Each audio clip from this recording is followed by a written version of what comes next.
Our society and our world are full of these invented and built up and contrived facades.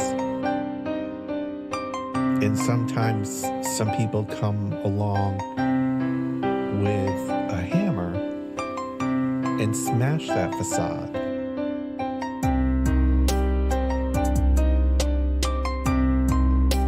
It's a brilliant, powerful hammer. It's a brilliant, powerful hammer to smash that facade.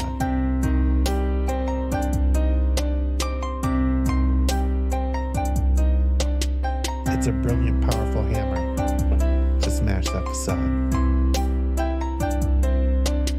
Welcome to the future. Shit where you please. The Wi-Fi's killer, but there's no more bees. So there's hardly any flowers, there are very few trees, and you'll pay $1,000 for some honey for your tea. But we got these awesome collars, mine's an Apple Model 3. It allows for better movement than the Tesla X Elite. It lets you customize the ads that it implants in every dream. And for premium subscribers, doesn't shock you in your sleep. But it doesn't stop there. It can analyze your speech, and if it hears disinformation, then it notifies police. It's a swift re-education, but it knocks you off your feet like your booster every 7th week. I faced the future boldly with 2 eager open eyes, and I picked a couple nuggets up that blew my fucking mind. Like you can taxidermy someone while they're technically alive, and they'll shine when it's election time. See, the Democratic voter base will pay them zero. Never mind if voting for the scarecrow is a vote along their party lines. They could stare into its marble eyes and claim there's something dignified. Unlike real politicians, this one doesn't need an oxygen or kit supply. But its function is the same as those who came before. The goals are never misaligned. It still spends all its working time performing pre-recorded fleecing sessions where it sugarcoats your slow and hungry genocide, while pouring billions into Nazi coffers, all the while selling you the story that we're moments till the MiGs arrive. So fuck it, ask Zelensky if he'll help replace our leaded pipes. Watch a fleet of Penske's show, stacks of bills in every size. Guess it only took a black sun and a couple Hiles. Honorary goose step and some Nazi boots a quarter mile, all while Biden sneers his sordid smile. I don't know what was in this morning's vial, but it makes him stare 1,000 yards through all the prompters and the cards like he can smell the nearest child. His eyes are wide and wild, wider than the grave in which another 1,000 families were tossed in as I typed until they rose up to the sky unceremoniously piled. Which sort of flies right in the face of all this network ticker tape where the American economy has superhuman vitals. And sometimes some people come along with a hammer. See, I like to think my trial's gonna play like a recital. I'll denounce the world around me and accuse the most entitled, who weaponize their titles, whose pull is something title, who'd starve us all to death to best delight their blighted idol. So they might destroy the record, and I will never get to vinyl. So my word is not immortal, but it's final. It's a brilliant, powerful hammer.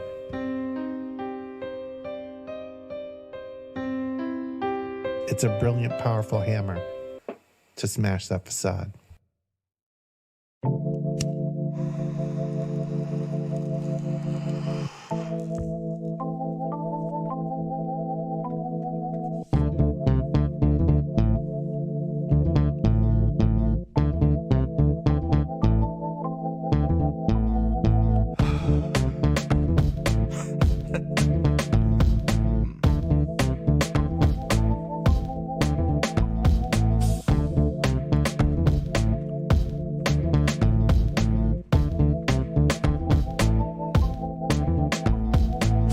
Of the free, and you'll know us by the trail of dead. It's just one more world war to complete the set. When you live by the pike, you die by the pith. You die wide-eyed, still pleading the fifth, or crying divine epithets in pathetic attempts at defense. all empathetic for those on your side of the fence. Well, I'll gladly put you and your legacy into an alternate tense of faltering senses and altered events. Like hun, it ain't a hearse, it's a reaper's stretch.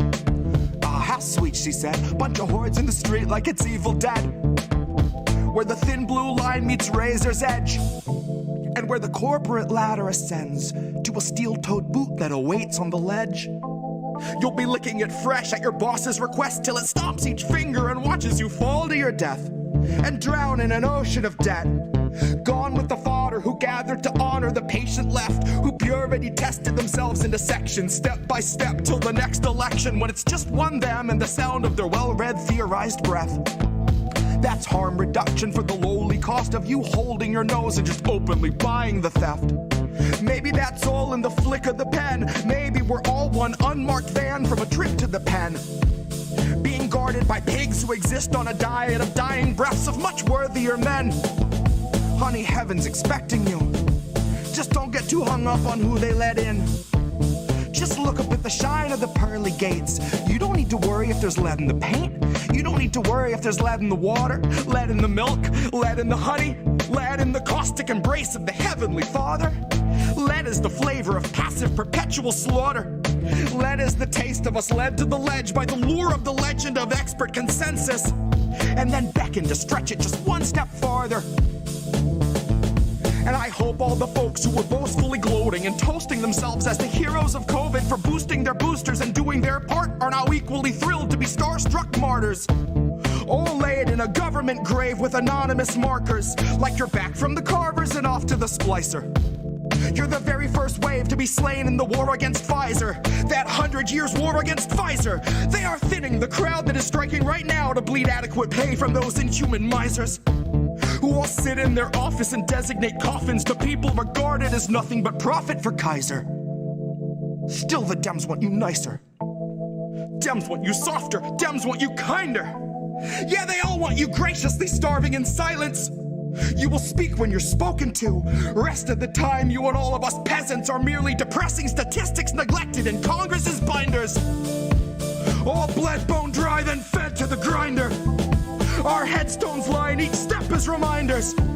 That's a lesson in object permanence learned in the furnace by workers consigned to the fire. Workers bled, bone dry, then fed by the fed to the grinder.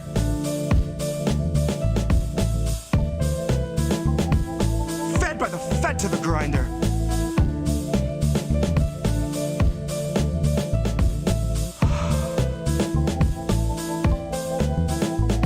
Now the fed went straight to your head. Mind what you hide and your size unsaid, and your eyes turn blind to the signs unread. Flag bright red, so you let it in bed. You let it inside and you'll see that it's fed. Never you mind that it grinds your wealth into bread for itself, then it bleeds you dry, then it dines on the dead. Now the fed went straight to your head. Mind what you hide and your size unsaid, and your eyes turn blind to the signs unread. Flag bright red, so you let it in bed. You let it inside and you'll see that it's fed. Never you mind that it grinds your wealth into bread for itself, then it bleeds you dry, then it dines on the dead. And the fed went straight to your head. Mind what you hide and your size unsaid, and your eyes turn blind to the signs unread. Flag bright red, so you let it in bed. You let it inside, you'll see that it's fed. Never you mind that it grinds your wealth into bread for itself, bleeds you dry, then dines on the dead.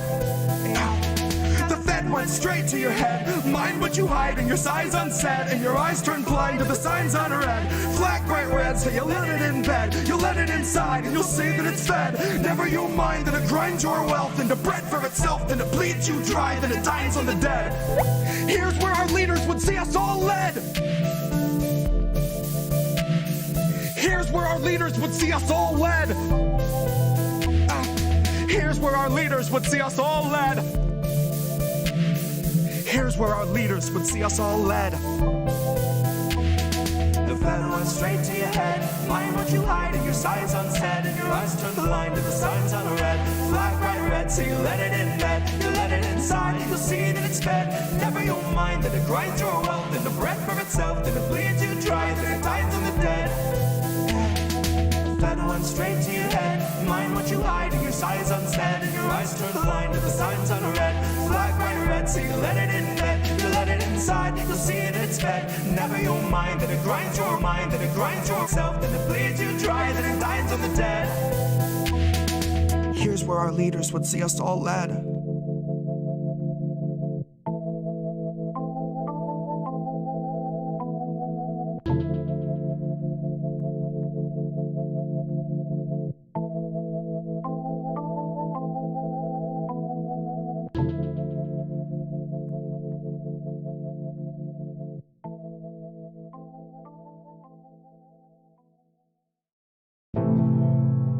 When you are not with where majority of Americans are, then, that is extreme. That is an extreme way of thinking.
Set you free, but I really want to let you be. And a part of me wished I could set myself aside, just let you take the ride, just chalk the rest up to destiny.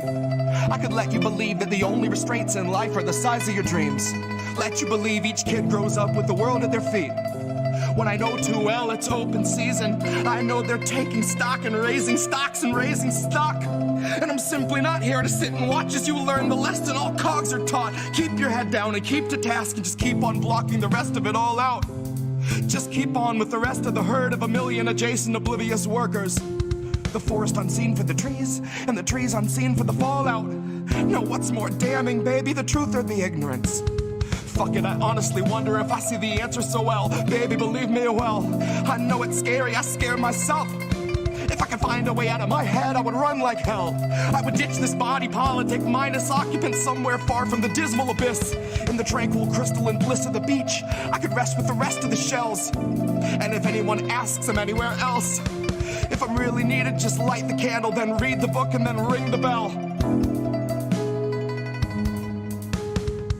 Oh, my untarnished heart, my little perfect soul. This world will melt your mercy down so they can sell its gold. This world will take your worth and then demand 1,000-fold. It's full of greedy pigs who'll eat you out of house and home. They'll strip your bank account and sweep you somewhere down the road, and then return to eat your tent and shitty bike you rode. Your bottled water, only shoes and coat and broken phone. Then smiling in your face, they'll tell you that the shelter's closed.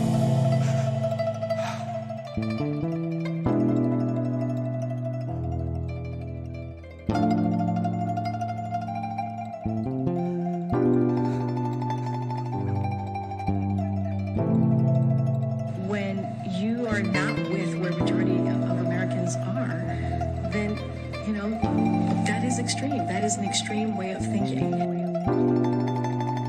Hoped you would never find out, knew that you had to know.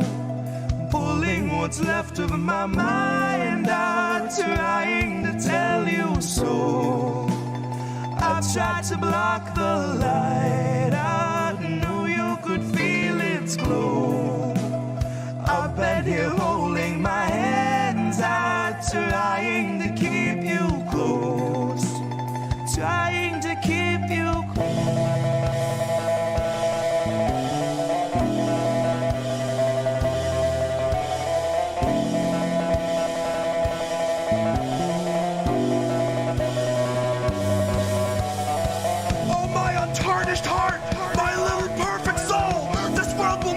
burst it down so they can sell its gold. This world will take your worth, then demand 1,000-fold.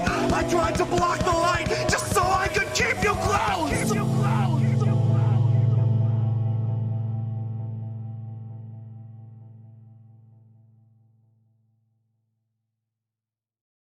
Mother and baby on razor's edge. Don't give a shit what your paper said. Economy creeping a better. Who are these people? Good evening, everyone. Welcome to INN News. I am your host, Collin Radix-Carter. I'm here with my co-host, autopilot Reef Breland. Gorillas in the mist, skin suits in the sand. Water in the streets, chest deep like it's Venice. Water out at Captain Jackson comes blacker than resin. Akilé Anai, who is Black the incidentally director like of most of its residents, which is why it isn't on your television, isn't on the lips of your president. Also the editor-in-chief. Well, I'm admitting that as evidence. I've been fleshing out a case to be made for the testament. I don't know what our collateral count is, but doubt it is less than the estimate. You just show us a hospital. Watch as we Dresden it. We had the chairman on. Our propaganda gets taken to heart, and you're scarfing it, like it or not. If you think that you aren't, I would urge you to pick that apart. Here with us, so it's good to meet you, Akilé. Thank you. Good to meet you both, and excited to be on, and just appreciate all the work that you do and the platforms that you all are providing. So no problem. And actually, I want to talk to you more about that in terms of you're doing the thing that we've kind of talked about on this show in terms of, especially in terms of organizing around movements. And I think especially for you being literally the media arm of your organization, I want to get a little more into that. But can you just share with us, you know, your origin story? Like, how did you get to be a part of this movement? Because I think even in of itself, that's very interesting. yeah, it really starts back even before I was a thought in anybody's imagination. And I say that because I was born in this small town called St. Petersburg, Florida. And this town is also the birthplace of Chairman Amalia Shatella. And not just the birthplace, but the organizing grounds for much of the work that would birth, you know, what became the Uhuru movement. And so his leadership and just his imprint, you know, on the whole African liberation struggle here in this city had, you know, just spanned generations. And so in 1966, Chairman Amalia Shatella, as an organizer of the Student Nonviolent Coordinating Committee, he, you know, snatched down this white nationalist mural that hung in the city of St. Petersburg City Hall. He snatched it down and, you know, faced a 5-year prison sentence for doing this. And so this is the political terrain, the ground, you know, if you will. And so in 1996, that was the year I was born, October 22nd, not to just throw things out there, but, and 2 days after I was born, the St. Petersburg police killed an 18-year-old by the name of Tyron Lewis, an African teenager. And the city went up in flames. This community rose up in a fierce rebellion that spanned 2 dates, October 24th and November 13th, when they announced a non-guilty verdict for the killer cops. You know, the community was going to meet at a regular community meeting, and the city of St. Pete, the police department, and neighboring police institutions descended on this community on November 13, 1996, and they attacked this building, much like we were attacked on July 29th, 2022 by the FBI, using every ounce of tear gas that they had in the city. They tried to assassinate Chairman Amalia and leaders of this movement by trapping them into the building and setting the building on fire. And this community rose up. So this is, you know, the era in which I was born. And right. And the reason I had this relationship and even awareness of the Uhuru movement was because my father was engaged in that struggle. He was connected to the Uhuru movement when he was 12 years old. And so he was on the front lines of the rebellions at that time in 96. And so, you know, just everything that, he learned in his organizing work, of that was naturally something he extended to, his children. So Right. at 14 years old, I think is when I really started getting active, just really getting a better sense of and adopting the worldview as my own, of the Uhuru movement as my own. And it was helping me to understand things happening in the world, even growing up in that very confusing time. I was performing, writing poetry, resistance poetry at events, going to community rallies and at protests and demonstrations that the Uhuru movement was hosting. And it was after the murder of Mike Brown in 2014, where I was, just at a point where I was like, okay, I can't not like do something about this. Like, I know why this is happening. I have, the benefit of that explanation already. And so after high school, I was 18 years old. I graduated and I joined the African People's Socialist Party, the Uhuru movement, and never looked back. So, Right. Yeah. That also led to you running for city council when you were 21, I believe. So so given your kind of what you shared in terms of your background, that makes sense to me as far as that would be a logical thing for you to do, although people might say you were young. But what led you to wanting to go for city council? And then, what was that like? And yeah, sure. What was that like in terms of you doing that and the issues that were surrounding that? Yeah, I think actually I was 20 years old when I first ran for office in 2017, maybe like freshly 20. And it wasn't a decision of my own to like run for office. I didn't wake up one morning and go, I have aspirations to run for office. That was never a thought that popped up in my head. Like many politicians who think, oh, I'm so wonderful, I'm just going to run. So this was not something I intended on doing or I ever saw for myself. But as a member of the African People's Socialist Party, we, the chairman had been struggling. And this wasn't something new to us in terms of our organization, despite us not being a reformist organization or organization that necessarily believes that the electoral process is something that can win our freedom as Black people. We certainly didn't vote our way into this situation. So, right. We understand that voting is not necessarily the way in which those circumstances end. However, it is an area of struggle where our demands and the struggle for the democratic rights of Black people could be upheld and people could unite with and could support it because it's happening through a quote unquote legitimate form of political struggle. Right. So this is something that the chairman, had been working, this process of using the electoral arena to advance the struggle of Black people, to put the agenda for Black people and Black power back out there into the world. Because, we don't need to necessarily go into the whole history of the struggle for Black people in this country to even have the right to vote. But the fact is, that was a bloody struggle. I mean, Black people literally fought and died in this country for the right to vote, for access to, as a means of achieving political power. That's something that has to be understood. It's not just this right to vote, but it was a struggle for power that African people in this country were trying to gain, following the enslavement of our people, following the total strip of humanity and power from our people, and having experienced that, now being in a situation where we want to be able to speak for ourselves and work for ourselves and possess power over our own lives. So this is the transition into the struggle for the use of the electoral arena. And at a certain point in our struggle, specifically during the Black Power movement of the 1960s, we had a Black power agenda out there. This was what was being advanced. And we had leaders to forward that struggle. And as a consequence of this, the US government initiated counterinsurgency attack on that movement, crushed the Black Power movement militarily, ideologically, crushed it. And then at this point where Black people are getting the right to vote, the Black Power movement has been crushed. So Black power has been taken off the agenda.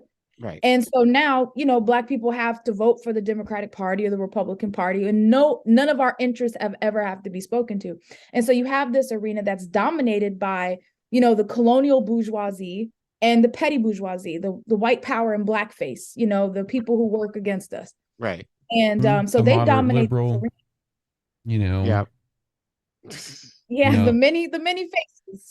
Yeah. And so they dominate that arena, but the chairman said we cannot concede that arena to them, that we can intervene in that. And so we have throughout our organization's history. And in 2017, which is when I ran, this was, part of that struggle. It was like, okay, this time is a ripe time. We can run, for office, and we can put this out there. So that's how we, came to the determination. Okay, you're going to run. And our comrade Jesse Neville, who's the chair of one of our organizations, the Uhuru Solidarity Movement, we ran in tandem, and he is a white man. So we were running in a majority white city. So it was the strategy was that these two campaigns were working under the leadership of the Black working class. Akilé Anai, this is the leadership, and the white candidate, our solidarity candidate, is in unity with and in support of reparations and winning support for reparations to Black people from the white population of St. Pete. Right. So that's how I got into that, running for office, and that was our objective in that election. Right. So in other words, so all of that just to say you didn't make this decision on your own. Right. So this was in tandem with your organization, that you were essentially selected to run for city council. So basically the chairman gave his blessing to say, you will do this, essentially. How did you feel about that? Like, obviously, given that you were in your early 20s, like, I mean, obviously you grew up within the movement, but I can also understand that must have been a huge weight on your shoulder. Or what did that feel like in terms of the chairman, essentially kind of bestowing that responsibility onto you? Yeah, I mean, it was certainly something that, well, first of all, like, honored to even be somebody who was considered, somebody who, we're going to put you, forward. And now you have a responsibility, not to yourself, but to the people, so that was certainly huge. And at that time, I honestly speaking, I can't say I recognize the magnitude of a responsibility like that, because even having grown up around the movement, it's a difference between being in organization and being and following a discipline. And, and as you mentioned, age being a factor in this situation as well, just, being totally new to the terrain. And so it was very much development in hothouse fashion. It was like learning how to be an organization, learning how to be an organizer. And, that not to say that there weren't bumps and scrapes, and, there was a lot of learning curves for me in that process. But, because of the organization and the structure and, just the principles of the organization allows you to, correct the errors, solve the problem, and, do it better for next time. And I would run for office 2 years later, 2019, and just in a much better position, just having known it, had that experience in 2017 to see how this process works and to see, like what you have to be. And again, not just for yourself, but because you are saying you're going before the people and saying, I want you to support me in the struggle. I need you to trust me and all these kinds of things. So this is something that you have to go out. So you have to stand on integrity. You have to, be unrelenting, unbending in the agenda that you're putting forward. We say reparations. I can't go behind that, can't go back on that. I said that, so this is something that you have to, go up against. I mean, going up against these status quo forces. I mean, the big dogs, the people in power, going right up in their face and being able to bring the voice of the African working class. It was some powerful stuff. There was a debate. Actually, they didn't call them debates. They like to call them candidate forums, but they were debates. Yeah, and they were debates because we were there. They wouldn't be debates if we weren't, because they would all be talking about the same thing. There's a debate. But you put reparations on the ballot, then there's a that turns into debate. Yeah. So So actually, let's talk about that, because I think reparations, I think, especially given in the African American scope, has kind of been whitewashed in a sense in terms of what it is and what it isn't. Define for our audience, in line with your movement, what is reparations, or what do you guys consider reparations? I mean, reparations in, in its essence, and, and like you said, in terms of how our organization sees it, but in what it means, is the return. First of all, is to repair the damage, for repairing the damage for a crime that has been committed. And this historic crime has been slavery and colonialism. That's historic crime. Right. And that reparations is the return of all of the stolen resources of African people. And resources are the people ourselves, the labor and everything else, the genius, everything that has been stolen, robbed from our community. And that robbing, that exploitation has not stopped since, our first encounter with the first European who stepped in Africa. This is something that's been ongoing. So we're talking about, the return of all of those resources back to our people. And so that's, what we mean by reparations. And just in that election, though, because like you said, it's been whitewashed. I mean, it's been made to seem abstract because the fact is that and we look at the US government and, and what it's worth in terms of its debt and all these kinds of things, it equals or just about levels out to what is owed, what can be calculated that is owed to Black people for stolen labor alone. Right. So that's the whole, what is it, GDP, And so this is where, it becomes problematic. This is why it has to be explained in a certain way. Well, this is what, reparations can or cannot look like, how it has to be defined, because you have to deal with this question where, that this is equivalent to what is owed to Black people. But in this election, we've simplified it, because we said reparations, we had a reparations plan. I mean, said, well, this is how this can be carried out. And, the fact is that, like specific to the city of St. Pete, I'm just referencing that because this was what our campaign was putting forward. There was a situation where in the late 80s, there was an African community, historic Black community called the Gas Plant District, where we had over 100 Black-owned businesses. There was 800 families that lived there. There were graveyards, churches, institutions in that community. All of that was raised to make way for a baseball stadium. Right. And some people may be familiar with that team because they've gotten some relative popularity over the last couple of years. But that baseball stadium, it sits on top of a graveyard of what used to be a Black community. And the parking lots literally sit over Black graveyards, literally. Right. So this is something we said, 86 acres of land under that baseball stadium, that can go back to the Black community as reparations. And this allows us to, develop that land and create, the type of, community, building up economic institutions and things like that, that would uplift and go to repair the damage that was caused through the theft of that community from our people. So that was a practical thing that we put forward in front of people, in terms of what we were saying about reparations. But I mean, this is what we mean by it. And we don't think it's an abstract demand. And the thing is, reparations is something that, once the masses, they take it into their own hands, at a certain point. I mean, just the idea, because I feel it's just been kind of whitewashed to mean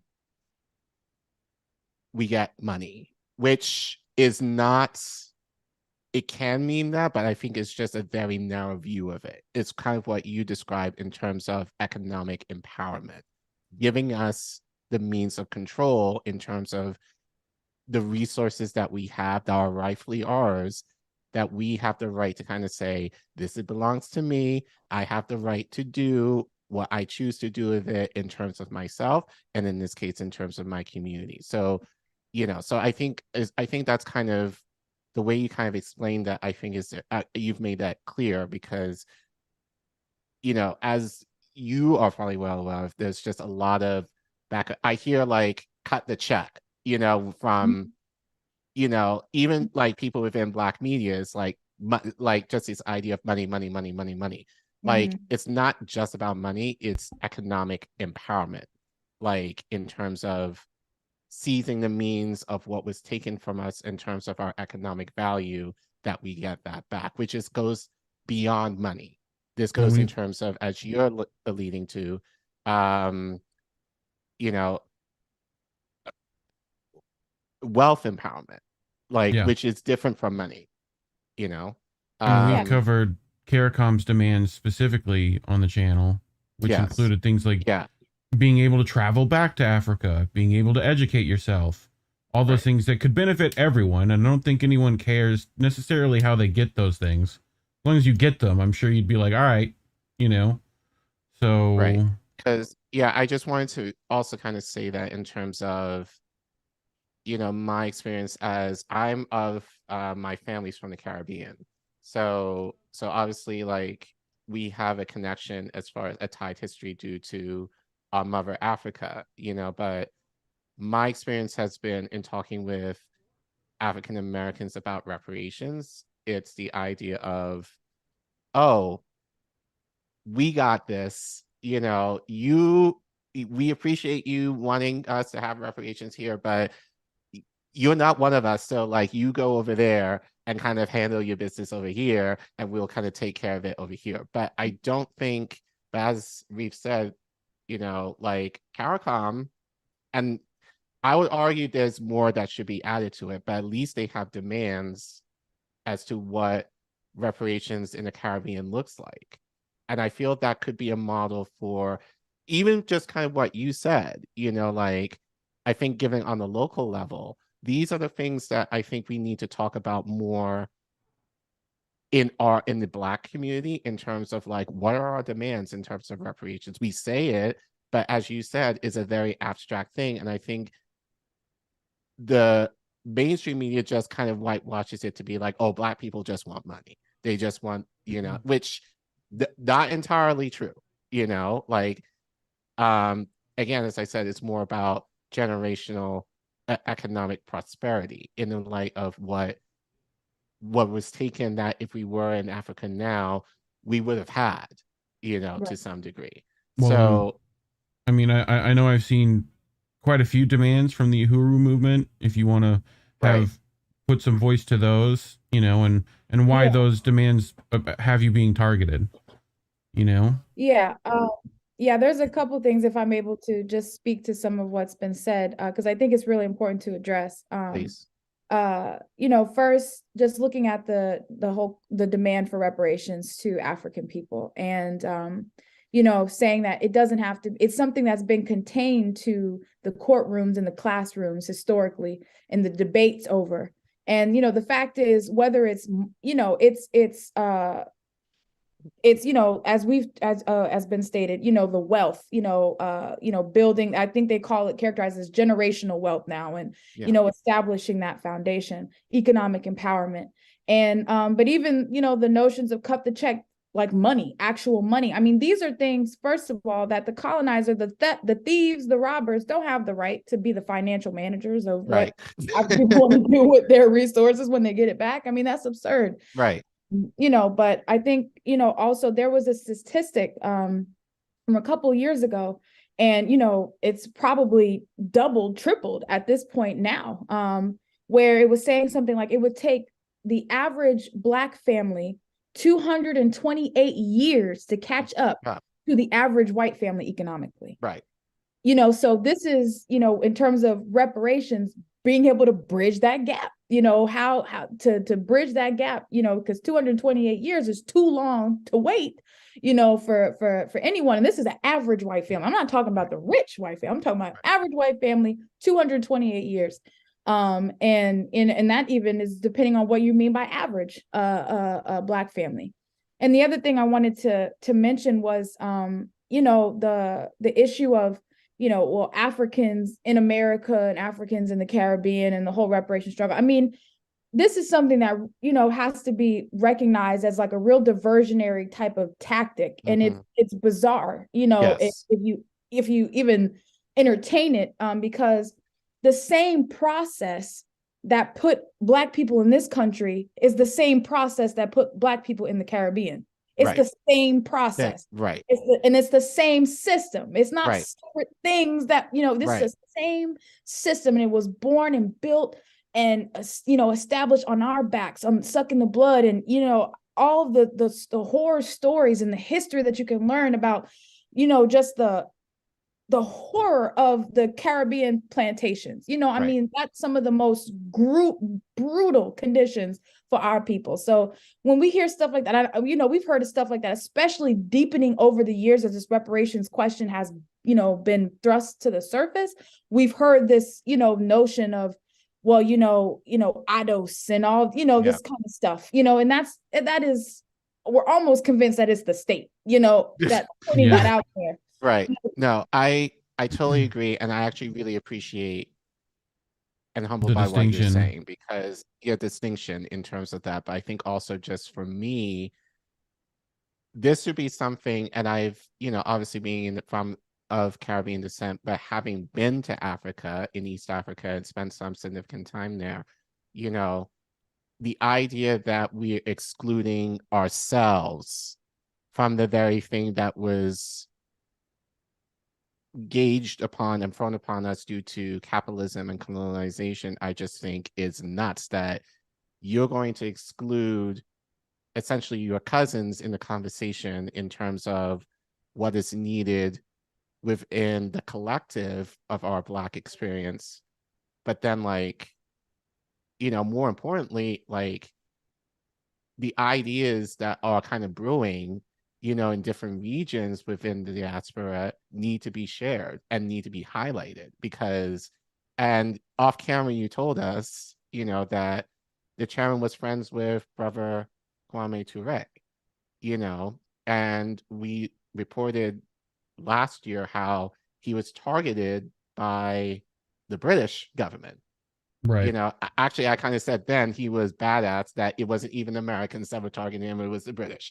But because he spoke of solidarity among the diaspora, and that makes sense given that he's a Trini who actually lived here and then spent time in Africa. He was able, and I feel that spiritual connection to him, because I'm also Trini on my mom's side, having lived outside, in the UK, and then came here and having spent time in Africa with African ancestry. So I have, on different levels, the fullness of the diaspora, you could say, in a lot of ways.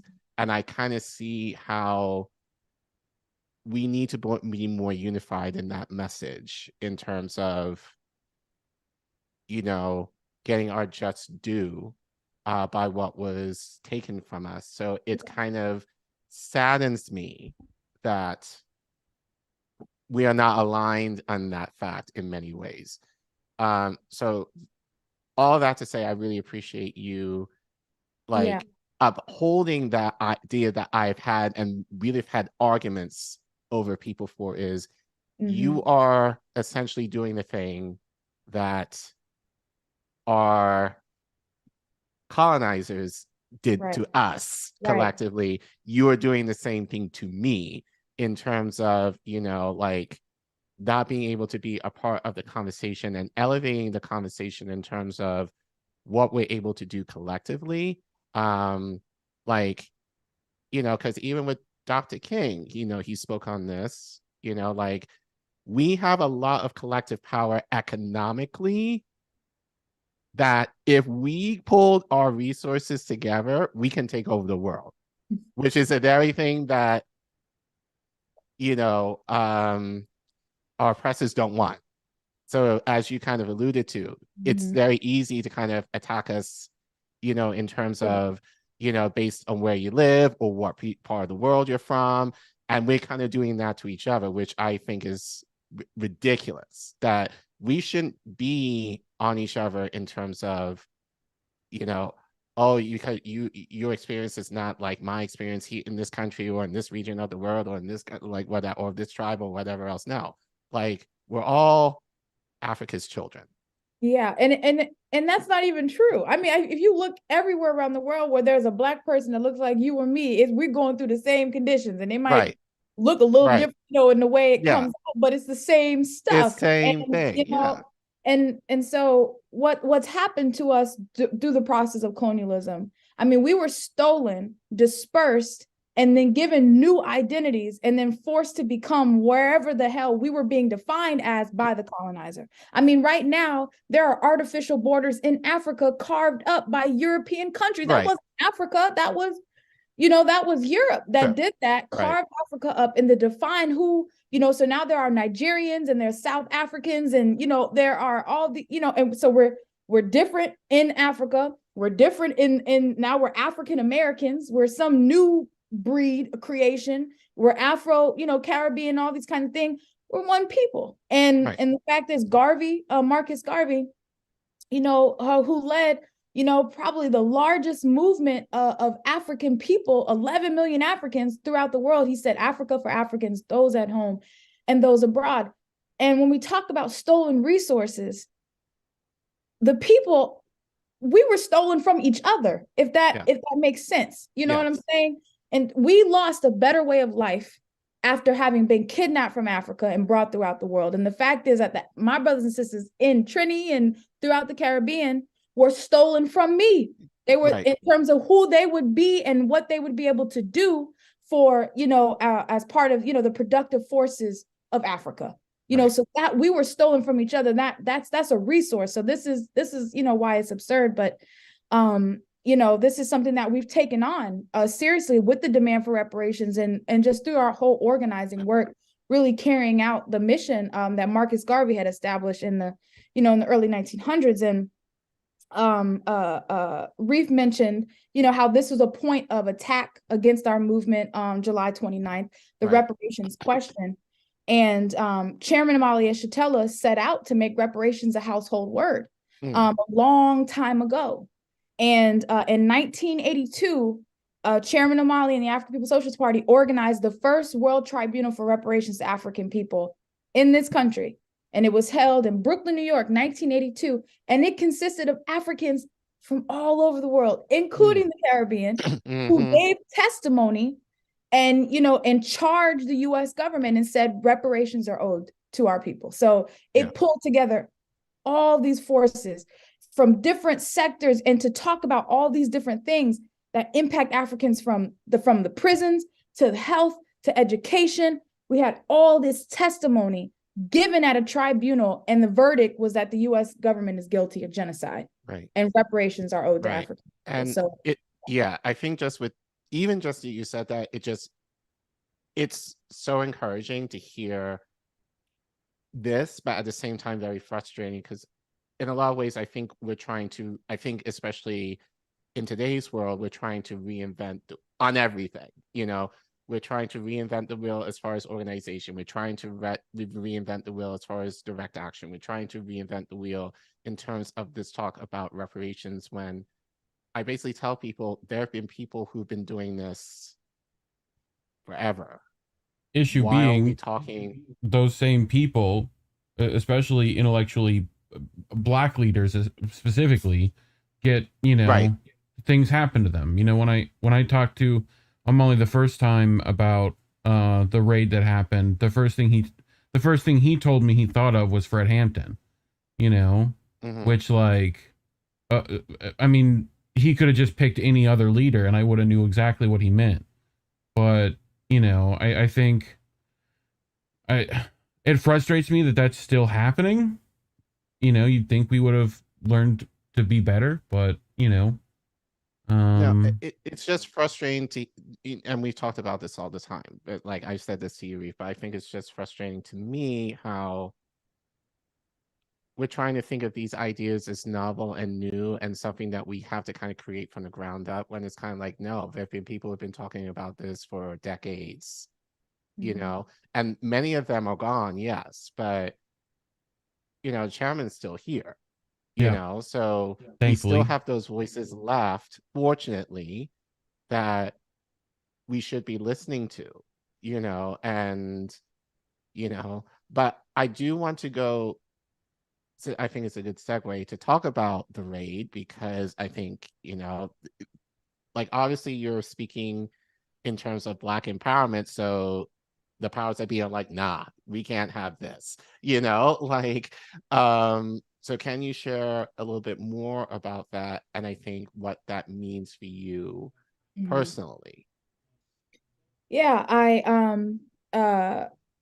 think I just wanted to kind of use some of the points that were just mentioned because when we talk about, the assassination of Fred Hampton and just the defeat of the Black Revolution of the 1960s, and then the frustration, because essentially we are in the process of really rebuilding a movement.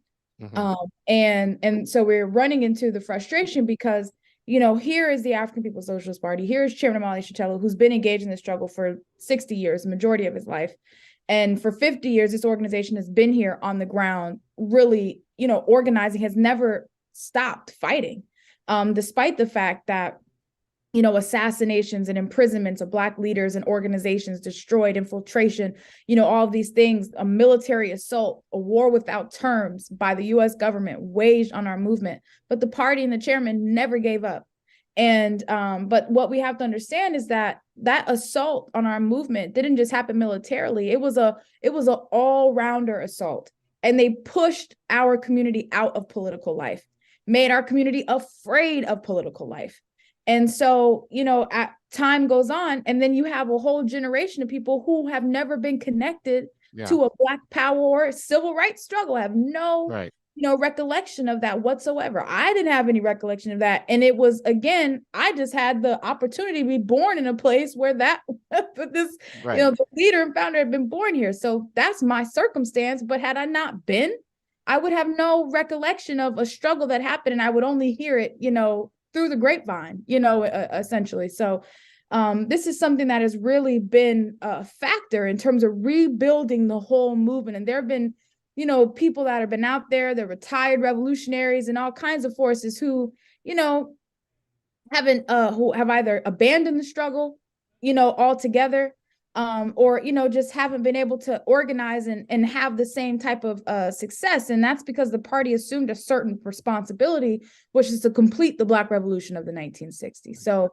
I think when we are confronted with that frustration, and it seems like, things are essentially being built from the ground up, it's because in a lot of ways that it is, and that people are being brought into political life, and they are learning for the first time what it means to struggle, what it means to be in organization. This is not something you're born with and taught and encouraged. And even your parents, your grandparents don't encourage it because they have the memories of the water hose and being, pushed up against the buildings and, all this kind of stuff. So, luckily there's people around to document it, like you guys brought video with you. If we want to get to that, and if I can ever remember to change a nameplate when I need to, that would work, but I'll play that. It's follow order. This is the FBI. We have a warrant. They handcuffed me and my wife out here. They wanted me to sit on the curb while they were carrying this out, something that I refused to do. They wanted my wife to sit on the curb out here, that she refused to do.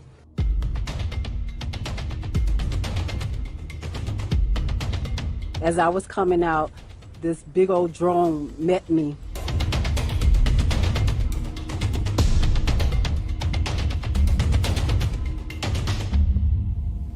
The only revolutionary organization that's done something here on the ground practically for African people is the one that's come under attack. Institution that offers a community radio station, a newspaper, a commercial kitchen, an Aquaba Hall rental space, and community office for our organizers. That was the building that has come under attack.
Yeah, breach, what do you need? They want, I don't know. What's whole bed with money? Don't take it.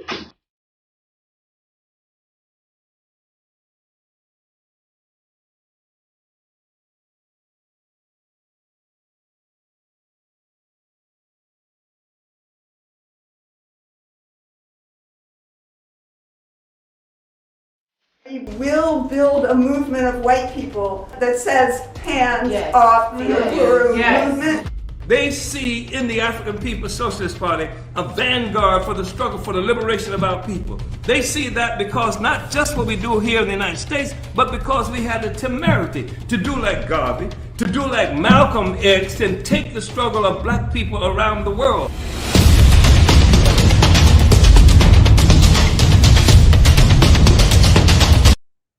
Oh. Yeah. Like, you would have thought that was a drug raid, basically. Yeah, no knock. You know. So I mean, it's not surprising given what you're doing. And I know this wasn't a surprise to you. But it's not over for you and the movement. So this is kind of sensitive, but what does this mean for you and moving forward? Because you're essentially being targeted now. So how you are able to move on knowing that, but also I think the bigger thing, which I know is on your mind, is how to make sure that your movement continues on, you know, like in the event that something happens to one of your members. Yeah, well, just in speaking on, I think Reef mentioned it, that we have the benefit of history. So we have the benefit of seeing this, you know, it's nothing new. It's very, it just mirrors the types of attacks that our movement has come under. And the reason why Chairman Amali could say, you know, it reminds him of Fred Hampton, we have the benefit of that history. Right. And so in a lot of ways, it means that they can't do the same things that they did in the 1960s, because when it was happening to our movement then, it was something that we didn't know exactly what it was. We knew that who was responsible. We knew that an attack was being made, but to be able to sum it up as counterinsurgency, as a coordinated plan by the U.S. government, like we would learn later, COINTELPRO was a coordinated plan, you know, by the U.S. government.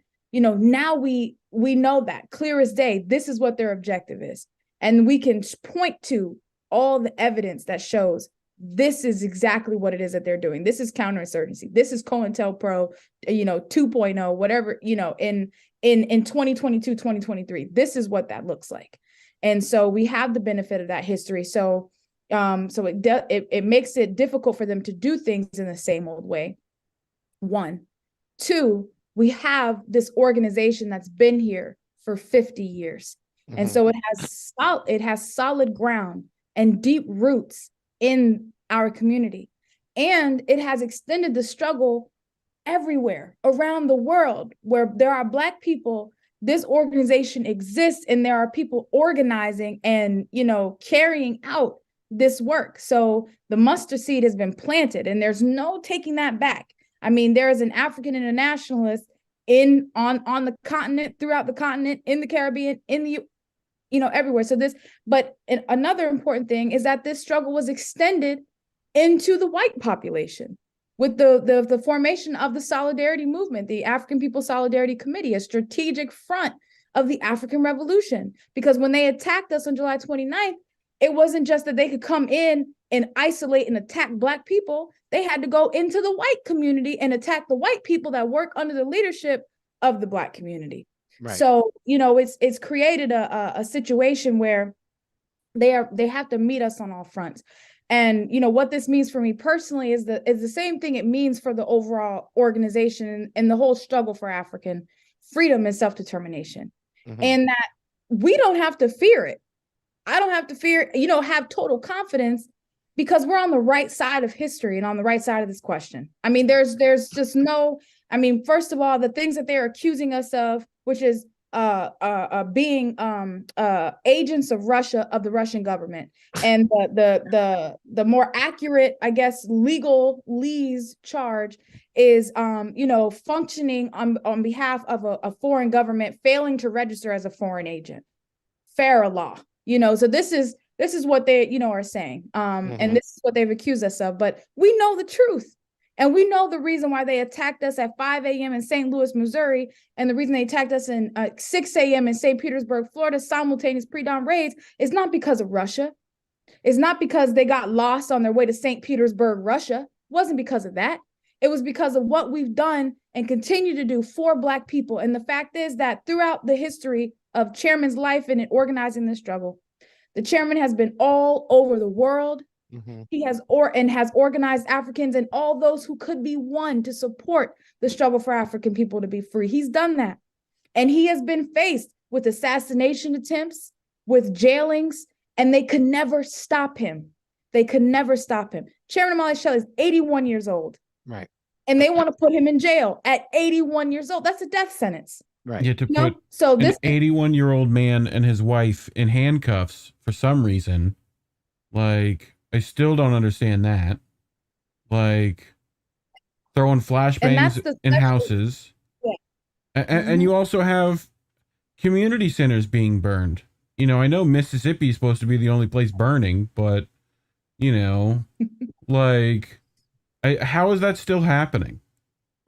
Well, that's our history. Yeah. Any threat in terms of generational movement on our part gets destroyed. This is just kind of the go-to of the colonizers that be in this country in particular. Like, that's their thing. It's like they don't want to see Black people progress any. So, because we're deemed as a threat to their economic prowess, right? When we're doing well, and especially when we're doing well collectively, they can't have that. Yeah. So you're right, Akilé. I think this shouldn't be a surprise to anybody, knowing our history, but I do want to talk about this because you mentioned it, and we want to honor your time. It just means we'll have to have you on again for a longer conversation. But you are the editor-in-chief of the Burning Spear. That population has been around since the 60s, right? So, and I said this in a previous stream that, and I think we've talked about Amazon Labor Union a little bit because, I think just as a network here, we're very much want to elevate labor. We want to elevate the stories of labor, especially right now, given what's happening in the world right now. But obviously, and you mentioned this, mainstream media is not going to cover the stories. I think mainstream media did cover your story a little bit, but it was misconstrued, right? And then it just kind of went off in the ether or whatever. But you have a unique position to, as I say, control the narrative. Like, you have a role where you're able to put out there what you want to put out there on your terms. So tell me more about that, in terms, and how you use that in terms of your organizing.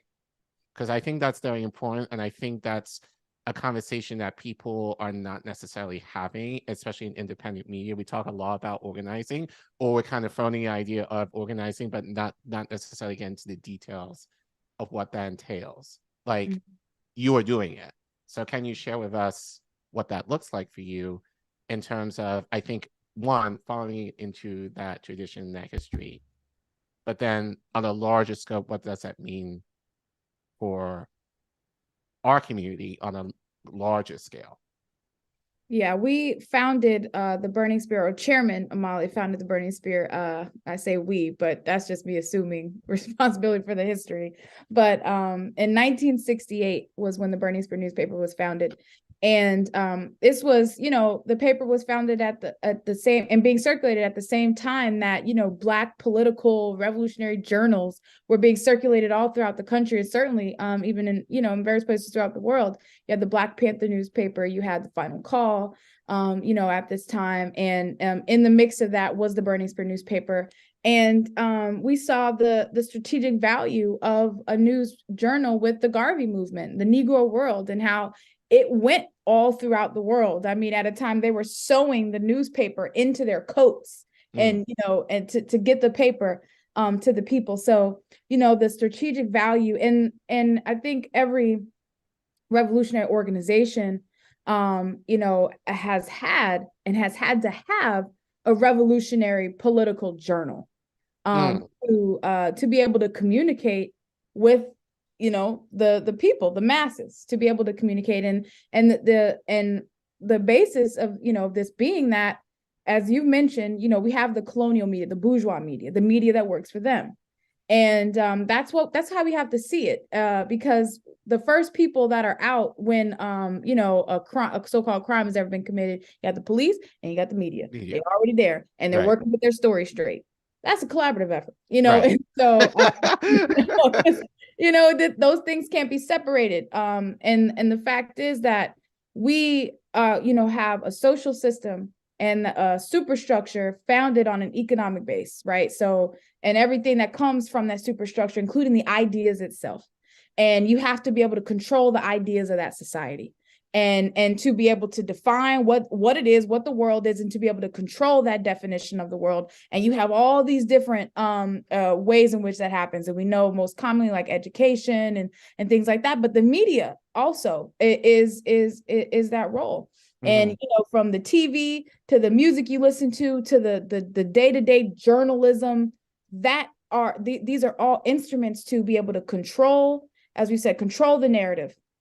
And this is their tool waging in the war of ideas. So they get to define everything. So when they attack us on July 29th, their news mill is already spinning, saying the reason why we were attacked is because the U.S. is attacking Russia in St. Louis, Missouri, in the Black community. Right. So this is what the media has already, been able to put out. This is their story. So this is, how it is that they have to define it. And of course, because they have to drum up this mass hysteria, get people afraid of Russia, not afraid of what the U.S. government is doing to them right now, today, but to get them afraid of some mysterious thing that Russia is doing over in Russia or something to that effect. So, this is, their apparatus, and it, the chairman, I think one of the quotes that really like struck me was that when we talk about journalism and objective and non-biased, there's no such thing, such thing as non-biased journalism,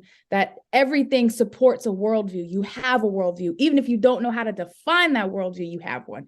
The media has an interest in protecting a certain worldview, and it might protect a different sector even of that ruling class, but the point is it protects and puts out a certain worldview. So the Burning Spear newspaper was going to put out the worldview and interests of the African working class, and it was going to say we are biased on the side of the African working class. It was going to say that, and it was going to be the journal that explains who the African People's Socialist Party is. Here's our 14-point platform. This is our program. This is how we operate. This is what we believe. And we would distribute it out in our community as an organizing tool to be able to win people to this organization. And you can always determine the character of a revolutionary party by its political journal, whether or not it even has one. Right. You would be able to know in the pages of the Burning Spear newspaper. So this has been a critical organizing weapon for our organization for the last 50 years. And especially before the age of social media, you would have people saying, I found you through the Burning Spear newspaper. I mean, countless stories of people, coming to us, finding us through the pages of the Burning Spear newspaper. And so even with the rise of social media, we've continued to print the Burning Spear newspaper, even though they said that print is going out of style and things like that. But we found it necessary to continue printing, because when they talk about it's going out of style, they're not counting the Africans who don't have access to the internet on a regular basis and things like this. So we continue to print this journal as a fundamental organizing tool to bring the party to the people, to bring their organization to them, for them to see themselves in their own paper, to have their conditions defined to help them understand, but also for them to be able to express their grievances in the pages that they can't get in their local paper, that they can't tell to the New York Times because they're not going to publish it. Right. We get it published right in the Burning Spear newspaper. So, but in, just in the broader sense, a whole war of ideas is happening. There's the military war with the guns, and then there is the ideas, capturing your imagination, your brain, your ability to think and how to think and to be able to see a future or not see a future. And so we're in the mix of that, and we're contending in that war of ideas, to capture the imaginations of the mass of people, to see and to understand the world for what it really is and not how it's been defined by the colonizer up to now. Right. So I think it's almost poetic in the terms of you calling your work a journal, because I think it does two things. One, it kind of tells people like those, like the oppressive class who says, you're this, you could say, no, we're this. And we have decades and decades and decades and decades of work to prove that to you, number one. Right. But two, it serves, as you said, as an arm to reach the oppressed in our community in a way that is not being highlighted. So it's essentially a living document in terms of how your principles are being elevated in the space, which I think this is music to my ears. And I said this to you off screen. No, because I feel like this is the one thing that in terms of organization is lacking, that we're not talking about this part. Indy, who is our colleague and co-founder, he has said this, in terms of we're using Amazon because I think they're one of the biggest labor movements right now. But this is one thing within the ALU that they're lacking right now is among many movements. In terms of having a face, like more than one, versus the fact that you came on, aligned with the chairman and then others within your organization coming in line, that shows that solidarity within your movement that doesn't fall on one person. But I think just to kind of summarize you being here, this is a collective of people who are working for one thing that, yes, you're sharing the work, but I think more importantly, in terms of what you're doing as editor-in-chief, you are helping to kind of bridge that gap for people, that if something happens to you, that the work still exists within the community of which you created. So it's not really gone. It's still, and I think we've seen this in politicians, many of these groups is it all falls in one person. And then if something happens to that person, the movement collapses. Whereas if you spread the wealth among several people, and then you're this really isn't for us, this isn't about me, this is about you, you leave it up to the community, and the community will have that archive in terms of your work. And so there wouldn't be necessarily a rebuilding thing that we're kind of seeing now. It's we have this, we can kind of continue to work.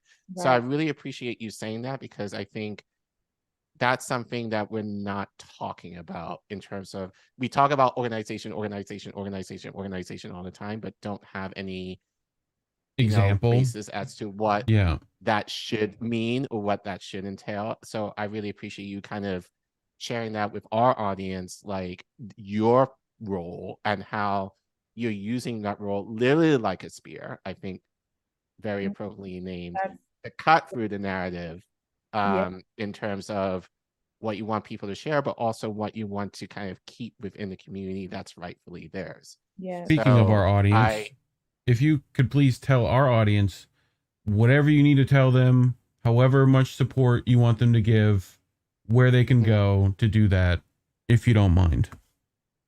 Yes, absolutely. And just really appreciate, again, the opportunity to be on this platform, to be able to talk to you and to all the people out there listening right now to this discussion. A couple of things.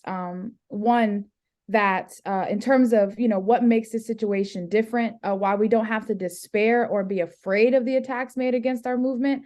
I mentioned, that we're on the right side of this question, and that this is just evidence of their weakness, that they don't come to impoverished Northside St. Louis and Southside St. Pete because they're strong. It's because they're weak. And they're in a very desperate position, vying for their place on the top. And I'm talking about the U.S. government specifically, vying for their place as world hegemon. They're losing that grip on the whole world. This economy that was born and built off its slavery, colonialism, a colonial mode of production that defines, the whole world economy, that is coming undone. And so it's a desperate scramble for power and to keep this world locked in the old way. And the thing is, the majority of the people on the planet are fighting for a new world. And the Uhuru movement has been, a center point in all of this in terms of fighting for that new world, ushering in that new world. And so that's why we're being attacked. That's the real crime that we've committed, because it's a hidden crime, but the crime that we've committed is fighting for Black people. Is fighting for self-determination, is fighting for an end to oppression. And, everything that this system has created, that has created misery, humiliation, and pain for the people, the peoples of the world. That's our crime, because we have decided we will not, continue that fate for us anymore. And so we are in the process of have created not just a defense campaign, but a counter-offensive. Because, we learned that they intend to indict, us, certainly, Chairman Amalia Shatella, and who they've characterized as unindicted co-conspirators, so they intend to pursue indictments. This fight is not over. However, we can make them really regret ever launching this assault on our party in the first place on July 29th, because they are going to have to speak through the work of the Hands Off Uhuru, Hands Off Africa campaign. They're going to have to be able to speak to the murder of Martin Luther King, the murder of Malcolm X, the murder of Fred Hampton, Bobby Hutton, the destruction of the Black Panther. They're going to have to speak to, the centuries-long oppression, exploitation, colonization of Africa and African people. We're putting them on trial. Right. That's our objective. They want to put us on trial. We're going to put them on trial, and we're going to win. Because they cannot defend themselves against this. They said that because we charge the U.S. government with genocide, just like Paul Robeson, just like W.B. Du Bois, because we put genocide and U.S. government in the same sentence, they said that was a Russian plot, right? But the question remains, if Russia says it or African people say it ourselves, is genocide being committed against African people? That's the question. And the U.S. government cannot answer that question. So this is, on us to build a movement both in the streets and build the campaign in the courtroom and on the streets. But the streets is where the struggle is concentrated. And so I'm calling on people listening today to support the Hands Off Uhuru, Hands Off Africa campaign. Go to handsoffuhuru.org and learn all the information needed. Take the emergency response pledge. Sign the Hands Off Uhuru petition. I want to say donations are extremely critical. This movement, this organization for 50 years, we have over 50 economic institutions in this movement. And some of the most dynamic work over the last couple of years has been what we've done in St. Louis with what's called the Black Power Blueprint. And they want to be able to drain this movement of its resources, to take it away from these institutions that we've created for our people, which include and it was said in the video, Quabbin Hall rental spaces for our community, commercial kitchens, radio stations. And also we just built a community basketball court. We're in the process of building a health center for African women in St. Louis. They want to take those resources from this movement so that they can go all to legal defense fees, because this is an expensive campaign. Right. We can't allow that to happen. So, we're calling people to donate. handsoffwho.org. The donate information is also on that website to send in the resources. This is how we fight back. This is how we don't have repeats of the Black Power movement of the 1960s. We can beat them. We will beat them. Right. And, so I just want to reiterate again, handsoffwho.org is where you can, learn information. And we have a mass meeting coming up on February 4th. And that's a good way to learn more information and just to, be able to ask questions and things like that as well. We'll make sure we'll plug that. I have your social media and the Burning Spear in the description, I think. If people want to find that, which you should be able to find your YouTube channel through all that and all that fun stuff. So people want to go check that out. But we appreciate you coming on. This great conversation. Really has been a wonderful conversation, a necessary one. And, I'm basically charged because, you speaking to the things that we've talked about on this show constantly, and it's great to have a young voice who's able to articulate a lot of what we've been saying in terms of what you're doing. So much respect to you, all blessings to you.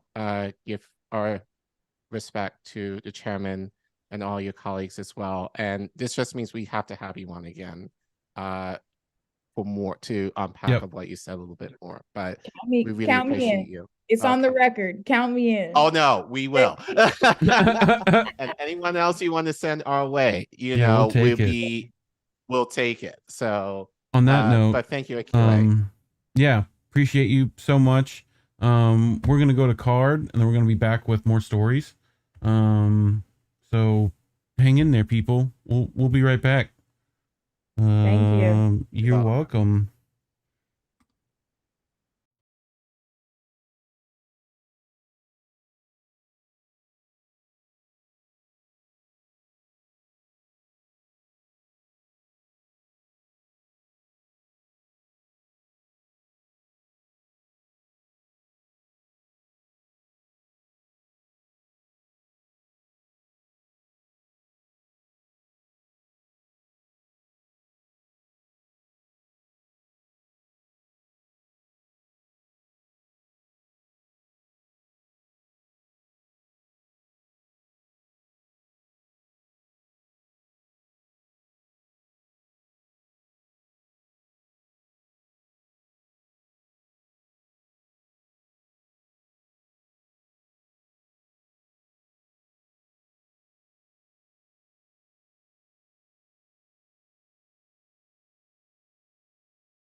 Drinking it, smoking it, driving it, dressed in it. We pay for it, pray to it, bathe in it, fill up the basin, and babies are blessed in it. Ask no questions, bask in the pestilence. See, honey, when the plague goes live, you'd be wise to invest in it. See, honey, when the plague goes live, just between you and I, that's an industry sign that they're all done testing it. And come 2025, they will all be confessing it. And then a few small fry fall guys all fly from the precipice, who are doomed to be wasted like shell corporations, dissolving to vapor, then gone with the resonance, gone with the sense and the sentiments, gone with the dust of the remnants, gone with the ghosts of the regiment. Gone like those families in Gaza whose bodies and homes are demolished when Israel sets up a settlement. Gone like your chance at a settlement. Gone like the hope of apologies out of those funding our deadliest research and backroom development. Gone like your shot at a measly I'm sorry from the mouths of our own bioterrorists. God, you cannot imagine the face of the monster. You can't even fathom the scale of its carapace. It's under your feet, yet you're barely aware of it. You see, it's quietly judging the scope of your suffering, sizing you up like a therapist. Then it rides in your guts like a parasite, growing in size and excreting a culture that's purely embarrassment. Equal parts Manson and Maryland, equal parts something we push into madness and something we'll gladly exploit and objectify 50 years after it perishes. Carefully crafted and planned and arranged like a monarchy's marriages. Fucking cousins or otherwise, scourge of the colonized, staged and displayed for the sake of retaining those imperial barracks. And all to expedite a special type of anglicized dysplasia. The kind where half the world is waking up to learn they're being raided, raped, and robbed of all their heritage by Charles and his caravan of 30 servants' carriages. The kind where each in the procession is worth infinitely less, till eventually they're paid in sums of crown-approved disparagement and bonuses of shame, till they're finally told to thank the highest-ranking inbred pig named king of every garrison. One who rose into his power.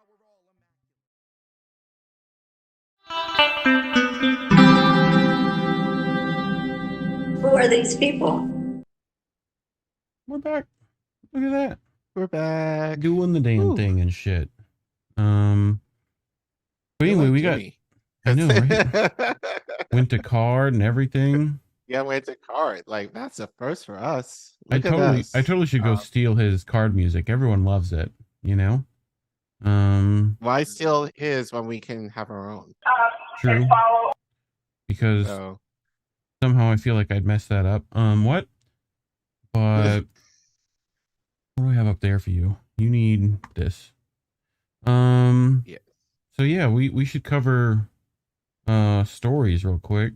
Let's do that. But before that, I'm not sure. I barely remember because I'm still on this high, you know, from our guest Akilé Anai being on. Much love to her and appreciate her.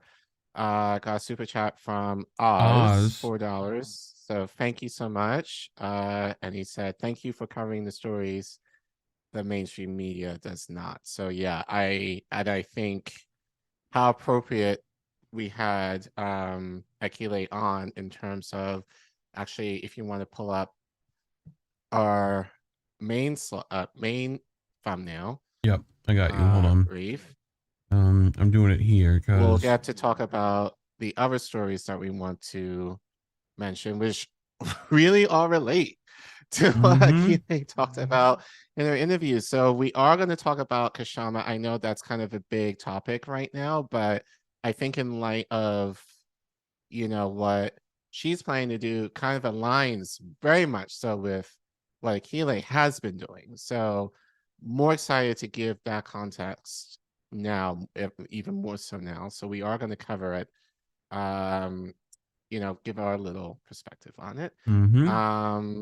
And then you got a couple. I got a couple stories. To cover, so I have a story from the Gray Zone talking about the U.S. African Leaders Summit.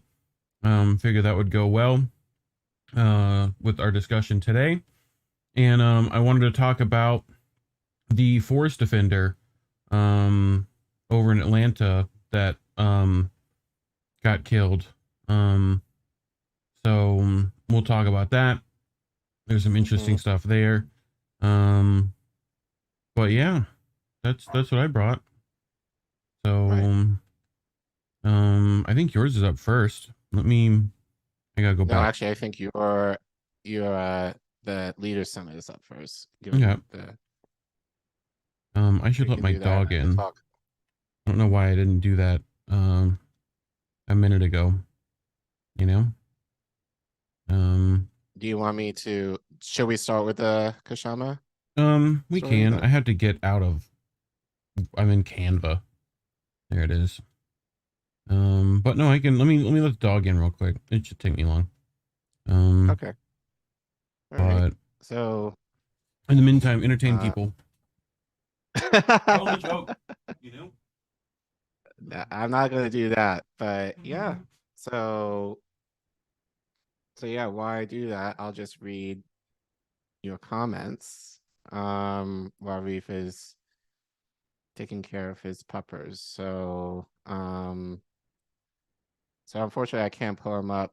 I need to learn all of this too on the tech end that Reef is able to do. So it's okay, I'm back. Okay. Didn't take me long. Yeah, appreciate everyone being here as always. Eric and had Jaman, the Jaman. I think we're seeing a couple of new names here. So welcome if you're new. Thank you for visiting and checking us out. And please make sure you are liking, especially, with Akilé's interview. Please give it a like. And definitely share this out, please. Yep. We want would other people appreciate to it. know the fire that she kind of brought in earlier. We'll also clip it, so look for those during the week, as well as other clips, news stories that we won't necessarily have time to cover Also, tonight. So this Friday night, yes, Eric, who was happily reminded us that we're going to be on his channel doing something on his 10 demands. So that should be good. I think it's 10. Yep. I'm sure there's some more we can come up with. Right. But for our first story this evening, this is from the Gray Zone. Jeremy Lofredo, which sounds like a delicious pasta dish, is talking about how U.S.-Africa Leaders Summit promises more exploitation for Africa, record profits for U.S. mining firms. Now, we've talked about this summit a few times now, and there's been quite a bit of revelation there. So let me... So the U.S.-Africa Leaders Summit held this December in Washington, D.C., provided a platform for the Biden to advance its agenda across the African continent, with topics ranging from COVID-19 to climate change to closing the digital divide to strengthening democracy. Washington's agenda united around the belief that African collaboration with U.S. multinational corporations would prove mutually beneficial and advance long-term progress. The weekend of discussions was conducted Davos style, with heads of U.S. industry seated directly beside African heads of state, and members of the Biden administration. At the top of the corporate titans' agenda was the relaxation of regulatory requirements, which they argued would make the continent more inviting for outside investment. So on one set of regulations that the U.S. would especially like to loosen are those related to the mining sector. Of course. I wonder why. This includes miners' rights, child labor laws, and slavery laws. Why would they ever need that to be loosened? Environmental regulations and mineral tariffs. So, is that Deloitte? Deloitte, a U.S. corporate giant and strategic partner of the WEF, published a paper in 2018, The Future of Mining in Africa. Links to this article down in the description below, where you can find the link to that. Which spells out the agenda Washington is advancing across the continent. The paper argued that facilitating the digital transformation known as the Fourth Industrial Revolution would require African nations to loosen mining regulations intended to protect human rights and the environment. The paper lamented that the mining sector continues to experience scrutiny to regulators in Africa, which supposedly creates uncertainty, delayed investment in mining expansion, and stops the development of new mines. Deloitte went on to argue that Africa needs to move away from enforcing regulatory compliance for compliance sake and move toward delivering value. It was clearly implied that the value would be determined by corporate America and not necessarily the African people. Give me my minerals. Give them to me.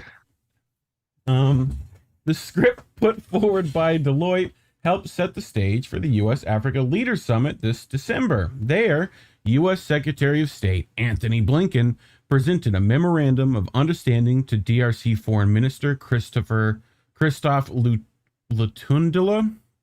Jesus, butchered that.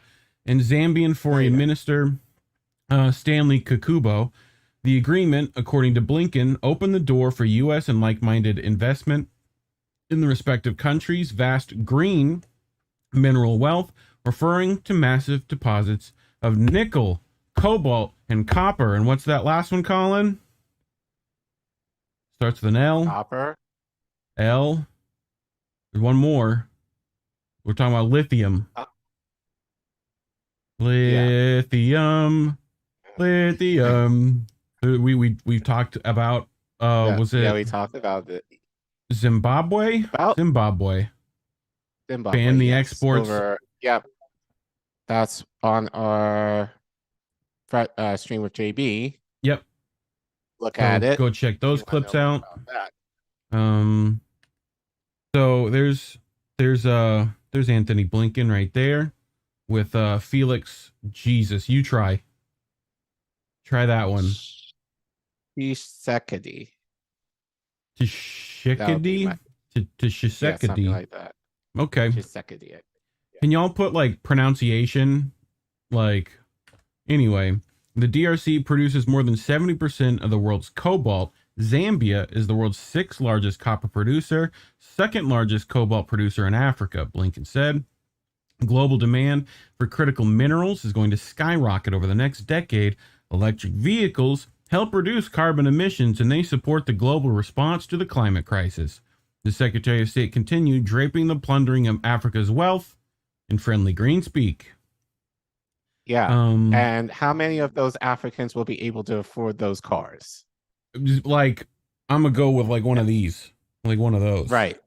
You know, how many of them, or if they can, it will be like 5 times the price of what we would pay here. Well, to them, it would be 5 times the price, given that relatively I'm not making as much money as here. Yeah. But yeah. I mean, how many of us are going to be able to afford any of those electric vehicles? It's definitely for them, not for us problem. So, Siddhartha Kara, an academic and author of 4 widely praised books exposing the business of human trafficking and slavery in Africa, has spent several years in rural Congo documenting the most hideous and largely hidden abuses of U.S. multinational supply chains and mining operations.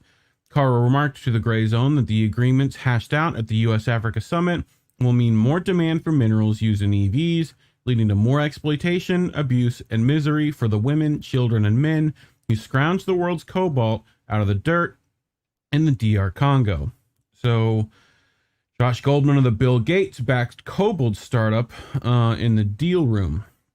So, fun. Why do they call it the deal room? It's like, it's not Dragon's Den, people. Like, you know? So, the U.S. African Summit culminated with an event called The Deal Room, in which leaders of industry announced and celebrated successful agreements with African nations. Among the corporate executives to appear inside the deal room was Cobalt Metals' Josh Goldman, who you saw before.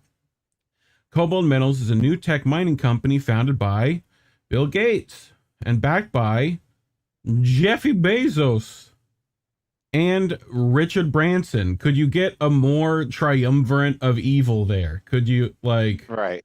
Like, what? The company relies on AI, okay, and advanced imaging systems to find and mine rare earth mineral deposits that other mining giants have missed. Yeah, let's develop the tech to rob Africans of their resources so that we'll be able to make even more money. While also making Terminator mining robots. Yes! Future is gonna be cool. Our job at Cobalt is to invent better ways to find the metals to electrify the world economy. Copper, cobalt, nickel, and lithium. We are working to discover the deposits that will become the next generation of mines and produce the materials that we need to avoid catastrophic climate change, Goldman said at the event. I'd like to add another. That's sand. Where are the sand mines at, Collin? Like Cameroon, Nigeria? Yeah. Like Gold Coast. So like all the glass and all the like also as part of this. Yes. So how many rare earth minerals does this Gates Bezos Branson company aim to mine and own? All of them, in fact.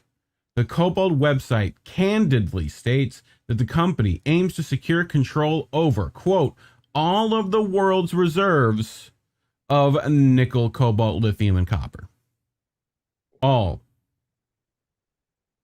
Every bit of all. Give me all of it. So, yay. This is why, and I have issues with China and Russia as well in Africa too. You know this, but they're competing for this now. Right. Yes. Right. So yes. The resource is Africa, literally, right, and South America. That is the resource that they want to fight over. Right, but you can also argue that China and Russia, well, more so China, is doing it in a more subtle way, you know, because where are they going to get those resources from in order to build the roads and everything that they want to help these African countries with? They need to do the same thing. And who is going to get the majority of the profit? It's not going to be Africa. Well, it's not going to be Africa any of us. Right. They're going to benefit, quote unquote, in terms of the infrastructure. It'll be people like Jeff Bezos who's going to get on a fucking rocket and leave. Right. So this kind of puts a new spin, not really new because we kind of talked about this. Like, you know, Solomon said, hold on, I saw. There's going to be so much more war. War. Yes, there's going to be. Yeah. We're fucked.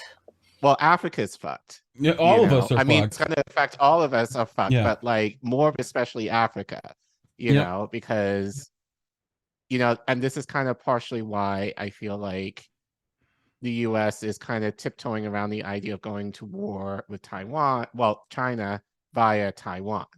So it's going to bring Africa into the mix in all of this. And we've read that, you know, Africa is going to, some countries are trying to remain neutral, you know, or continue working with Russia and China, given the resources that China is able to offer them, you know, so essentially like this is going to be a huge blowout. And at the end of the day, Africa is going to get the most fucked over because either way, their resources are being either taken for use of themselves, which are not going to necessarily be regulated, or they're just going to be straight up stolen from the West. So, you know, this is kind of this is kind of why I kind of say I'm not like on this pro-China train, and this is why I say to people on the left to caution yourselves in regards to what you're saying in that, because wherever, like either way, Africa is going to get screwed. Yes. You know, either way. So look at this graph. Every time I look at it makes me laugh, in fact. But it's funny that they did the math for us. So this is cobalt metals, right? Here's their statement, right? And discover 12 trillion in new EV batteries require all this resources. We need all of it. All of these metals, plus another 12 trillion of new sources, right? That's what they're looking for. So they are hoping that Africa and South America includes 12 trillion US dollars of resources for us to take. But look at there's the mine supply. That's what recycling can get you in gray. And that's the supply gap that they're wanting to try and find. So, like,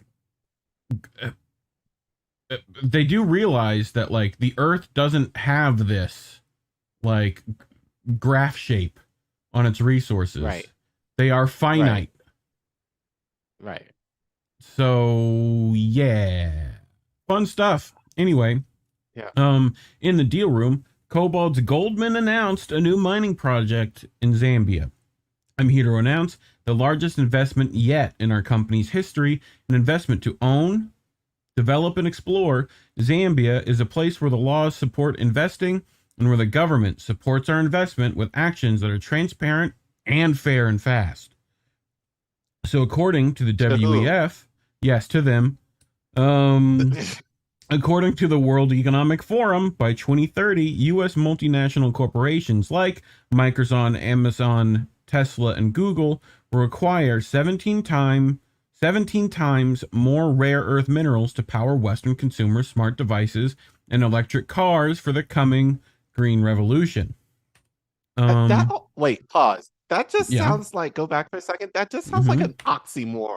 Like, right? Yep. Taking resources, natural resources, in the name of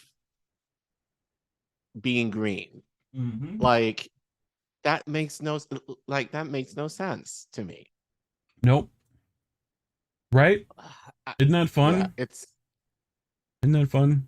Well, that's their justification for it, but look who else gets into it. Just in case you were worried they wouldn't, the U.S. Department of Defense explained that Africa has a plethora of strategic minerals, describing those resources as critical to 21st century progress. In other words, Africa. Yes. Like, we need that shit. That's right. So, and if you're not going to give it to us, we'll make you give it to us. Because who's saying it? It's the Department of Defense. Like, right.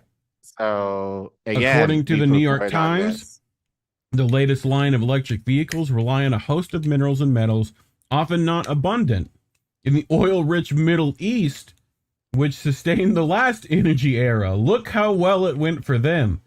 Right.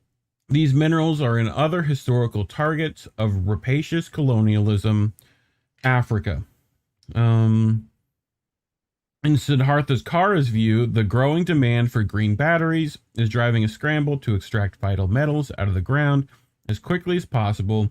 The mineral rush has left thousands of workers with no protections while toiling in subhuman conditions for a few dollars a day to feed vital battery minerals up the chain to consumer-facing tech and EV companies worth trillions. Here, Zambian activists and environmentalists protest pollution by the British-owned Vendetta Limited mining firm. Industry participants in the Davos, Switzerland-based World Economic Forum proudly embrace what they believe is a kinder, gentler economic model known as stakeholder capitalism. No longer will these corporate giants obey the will of shareholders at the expense of human rights and equity. Instead, they are collectively moving forward toward a seemingly progressive vision that sees all of humanity as a stakeholder and are working in its interest.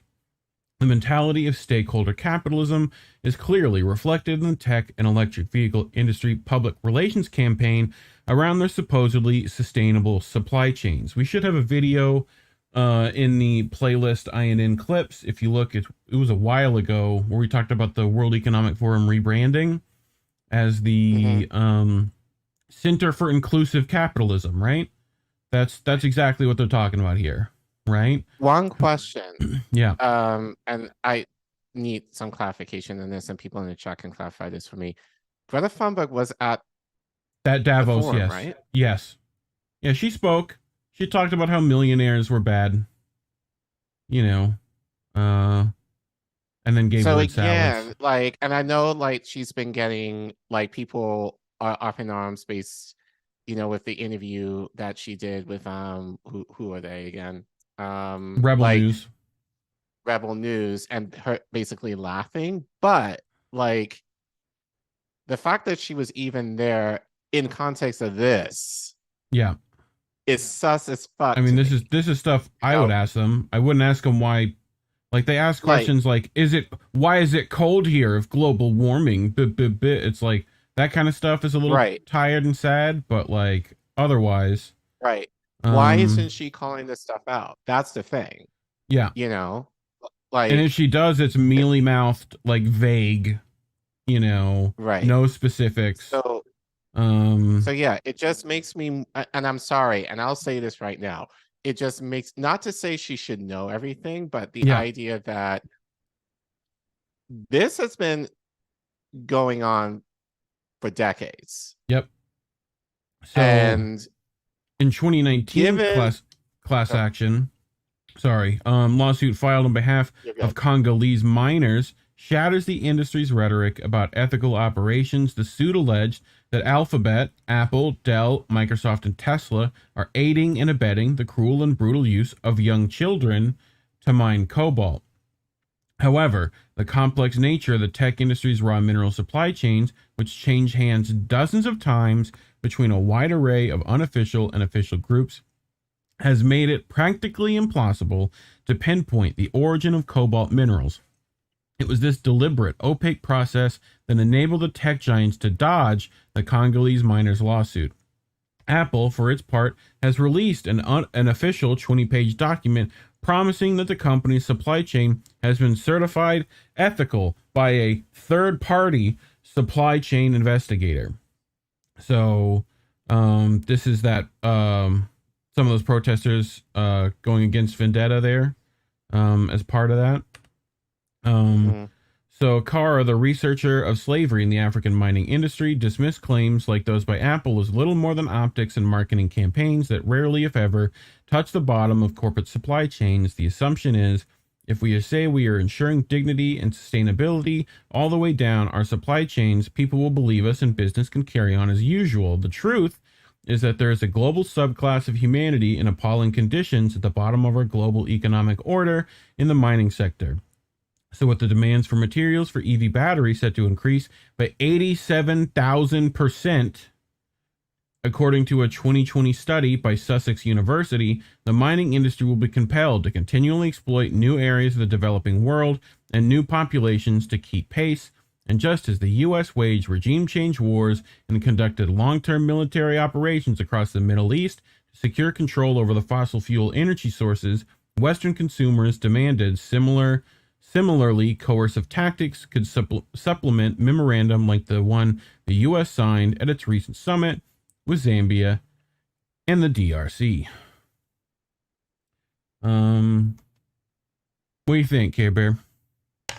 I mean, I think I'm glad we kind of reported on Africa in particular, like gradually, over the last few months, like with different stories and just seeing how they're tied together in terms of the implications of what this means. I think on the world stage, I think more especially for Africa in terms of this is neocolonialism 101, but again, part 2, but then the idea of like the fact that these African leaders are there that are allowing for much of this exploitation to take place. Yeah. It's really something, so it's disgusting, but it's kind of phrased in a way of like, as I said, we want to be green and all this kind of stuff. But yeah, you're going to take resources from Africa. You're not offering them anything necessarily in return other than maybe like some money for whom, like for the elites in those countries. It's not even going to the people in these countries. And they're the ones who have to do the work of mining, all these minerals for our tech. So I just wish a lot more of these African leaders had a lot more backbone. Yes. Really. That speaks to their corruption, but shame on the West too, probably more so for wanting to kind of exploit them again. And then, as I said, China, look, you can say what you want about China. I don't care. They're not exactly clean in this either because they're still using those resources as well. Yeah. And they're getting profit for their country in order to do it as well. Yeah, the only difference is like they actually are giving them shit. Yes. In terms of infrastructure. And they're not trying to dictate. They're not trying to dictate necessarily like what's happening as we are. Right. We're trying to dictate how we do it, how it's done, But how much of that is but I have to wonder. Is regulated. It's regulated, and so like, but between China and the West, like Africa is fucked up. Mm-hmm. And I think it just kind of makes what Akilé said earlier in our interview with her even more vulnerable, because most African people are not aware of this. No. They're not aware of like the what's issues happening that surround them. Right. Ultimately, like in terms of how the West is, well, and the West like purposefully developing keeps countries itself generally are purposely fucking them over. well, and the West purposely keeps itself isolated from those like instances. And I will argue that, like, yes, we should be sharing those resources with everyone.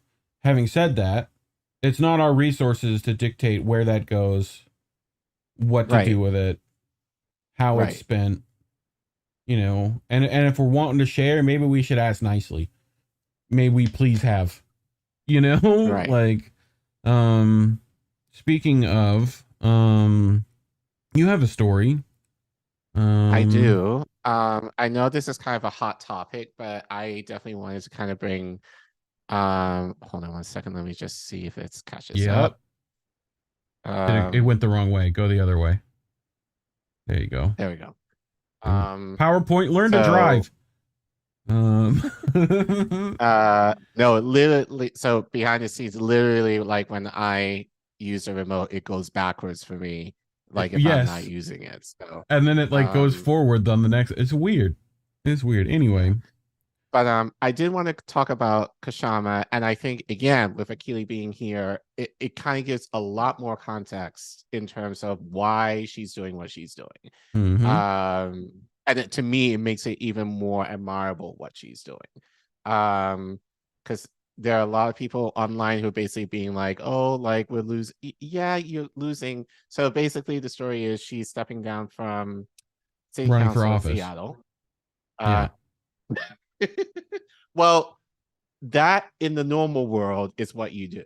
Yes. But essentially she's taking a demotion to become an organizer. Yes, on a national stage, but an organizer nonetheless. So I know there's been a lot of hee-hawing about her decision, especially from that person on the right over there that is trying to muddy the waters quite a bit.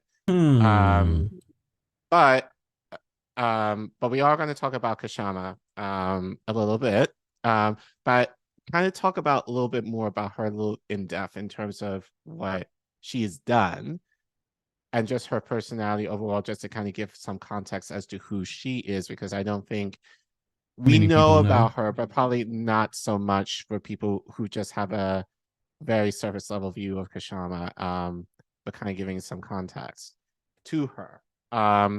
So this article comes from the Seattle Times, written by Sarah Grace Taylor and Daniel Beekman, where they write, Kshama Sawant will not seek re-election to Seattle City Council. And they write, Kshama Sawant, an outspoken socialist on the Seattle City Council who's made headlines for nearly 10 years by pushing renter protections and big business taxes, announced last week she will not seek re-election to a fourth term. Instead, after serving on the council for a decade, Sawant will focus on helping launch a new national labor movement called Workers Strike Back. My office and Socialist Alternative have been successful in fighting for renters and the working class because we have mobilized rank and file workers, she told the Seattle Times in an interview Thursday. The reason I am not running for office is because we believe that work needs to be continued in and outside of Seattle. For Sawant, her announcement comes as she's getting ready to vacate the District 3 Council seat when her final terms ends in December. Over the last decade, her unapologetic left-leaning agenda has made her lightning rod not on the dais, while rubbing some of her colleagues the wrong way. At a press conference held at the New Hope Missionary Baptist Church, Sawant said she won election after election, not on the basis of get along politics, not on the basis of wine and cheese in the Chamber of Commerce and the rest of the establishment, but by fighting back and becoming a thorn in the side of Seattle ruling class. Since she first took office in 2013, Sawant has aggressively pushed progressive policies with an emphasis on the working class. Early on in her political career, her championing of the $15 an hour minimum wage effort helped make a reality in Seattle, delivering on one of their first campaign promises. Also, just as a note, one of the first areas in the country where that was initiated. So keep that in mind. In recent years, she persuaded others on the council to ban evictions during the school year, as well as the winter, and to include relocation assistance for tenants displaced by large rent increases. In 2020, she relaunched a tax Amazon push that the corporate giant had helped repel 2 years earlier. The council subsequently passed a payroll tax on high salaries at big businesses. Before the end of her term, she said she will bring rent control legislation to a vote on the council. Sawant was also the first, loudest, and most consistent voice by calling to defund Seattle Police Department in the wake of the Black Lives Matter protests in 2020, which resulted in brief consensus on the council to divest 50% from the department. Later, her council colleagues abandoned the idea before it came time to vote. Despite disagreements, some of Sawant's more moderate counterparts, like Mayor Bruce Harrell, who frequently opposed Sawant during her shared time on the council, still praised Sawant for her vigor despite differing policy views. In all of our years working together, I've never doubted Sawant's advocacy and fire for addressing inequalities and advancing climate action, Harrell wrote in a tweet. I respect her commitment to uplifting the voices of workers and renters in our city. In 2021, an effort to recall Sawant made it to the ballot with 3 charges of alleged malfeasance, and violation of oath of office. Among the allegations brought on by her opponents was one accusing Sawant of using city resources to support a proposed tax Amazon ballot initiative and acting out of compliance with public disclosure requirements, for which she settled with the Seattle Ethics and Elections Commission for $3,516. Sawant admitted to this charge, but said she was unaware it was a violation. Henry Bridger III, a District 3 resident who led the effort to recall Sawant, is glad she's leaving the council, he said Thursday. Bridger voted for Sawant in 2013 when she won a citywide seat by upsetting an incumbent with a campaign that called for a $15 minimum wage to combat income inequality after the Great Recession.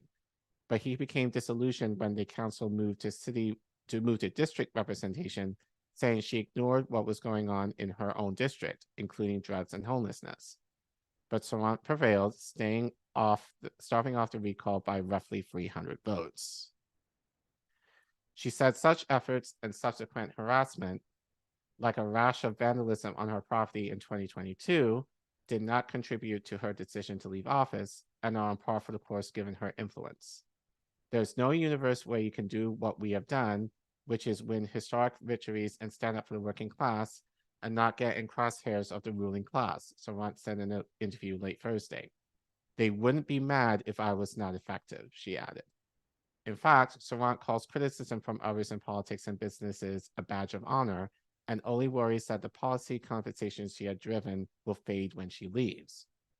On the one hand, I fully expect big business, the chamber, and establishment Democrats to feel emboldened to bring City Hall back to corporate business as usual, like they had before me, said Sawant, who first made her decision known in an editorial in The Stranger. On the other hand, nothing is automatic.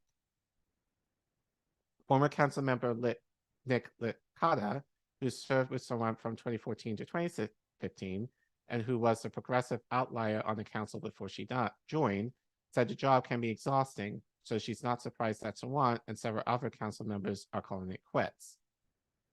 Licata didn't always appreciate Sawant's way of blasting colleagues, but thought her activist agenda opened doors for other council members that they hadn't considered. Gee, I wonder why, and led to concrete changes that help people. She was the only one willing to take the biggest risks on policies, and when you have someone who leads the charge, that has an impact, Licata said. In many ways, she set the tone. Santi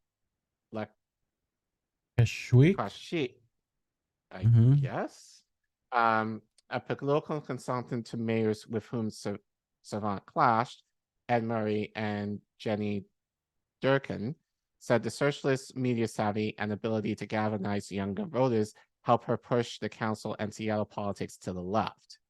Sawant still has the power to shape some conversations at City Hall and retains a hardcore base of support in her district, which includes Capitol Hill and the Central District, home to the city's most left-leaning electorate, Kashit said.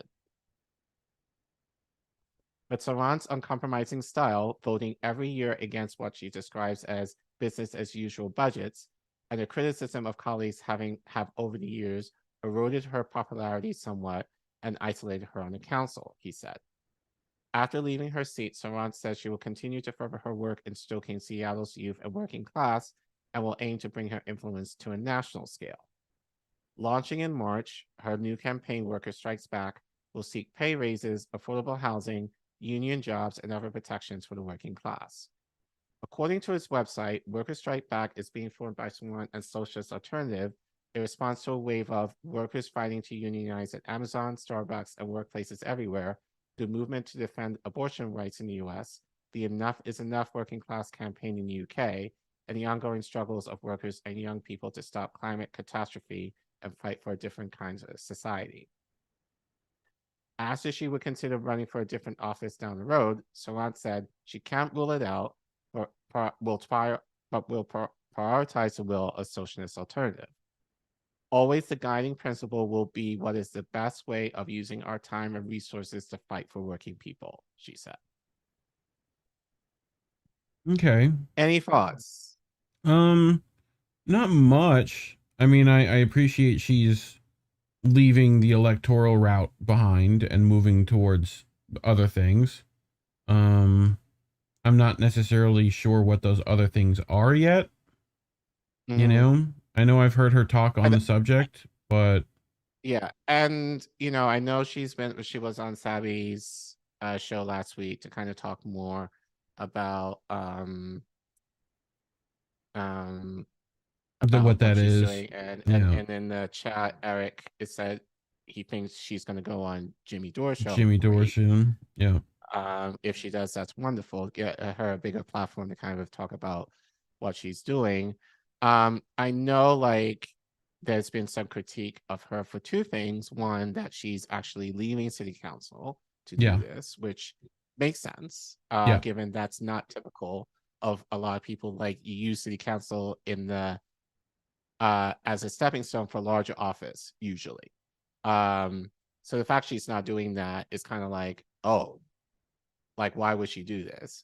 But I think more importantly, you know, just regarding her demands, I think as far as a movement, which, by the way, is a movement, let's make that clear, it is not a political party. This is a movement. That they may be vague, which some might argue is probably due to because she wanted to keep it simple in terms of not going with the huge, you know, flowery language of, oh, we want to do this and all this, like, make it very clear to workers what she's for, which I also, And if she's doing that way, that makes sense. But I think I just want to share with people, like, this is, like, I personally, I kind of respect what she's doing in terms of, you know, using her influence to a larger audience that may not know her outside of us and Seattle. So is there anyone who doesn't appreciate it? Like, in particular? Yes. Okay. There's one in particular who I have some information on. Inflatable autopilot impersonator, Ryan Grimm. Yeah. So Ryan Grimm, and I have some, I don't think she'll mind if I share this. Savvy had to talk to him about this tweet. Yeah. To where he deleted it. Yeah. So shout out to Savvy, because Savvy had Kshama on her show. Then Ryan put out this tweet, I think a day later, and Savvy DM'd him I'm not sure what she said to him. She just told me privately that she talked to Ryan about this tweet. And showed him. This really sticks in the mud of, like, PMC types all over. I know some people at Rising had some problems as well. Right. Because Marianne wasn't included, I think. Something like that. Well, but Ryan wrote before he deleted it.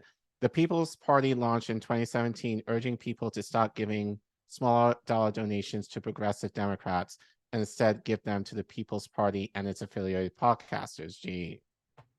I wonder who he means. It's now 2023, and they never ran a single candidate. Now new third parties stepped in. Now, first of all, and I think this is probably what Savvy said to him, this is my guess. It's not a movement. It's not a party in the way of a political party.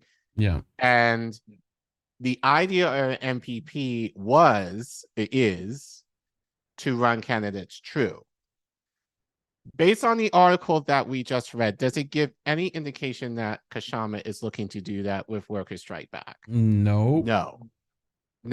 She's using that platform that she has to galvanize workers to have worker solidarity on a more national forum in a way that she was able to bring in Seattle. So two completely different things.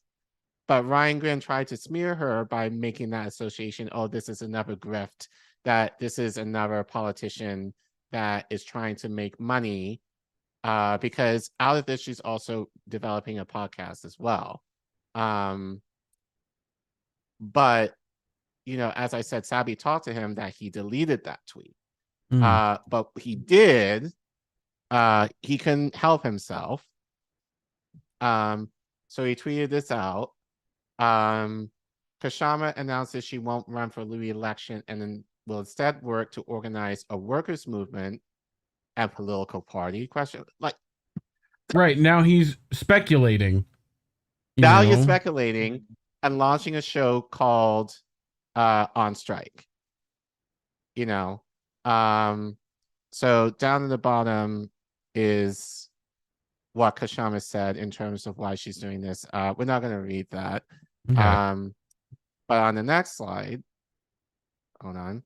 Her launch column in The Stranger said that she's making the decision because the Squad and other progressives and democratic socialists are sellouts, DSA is too soft, and independent journalists on the left are the worst. I wonder who she means. Problem? I'm betting it's that right there. That one right there. Yeah. So yes. Know, but again, Ryan, what did Kshama do to you? Did she hurt your feelings? Yes, he did.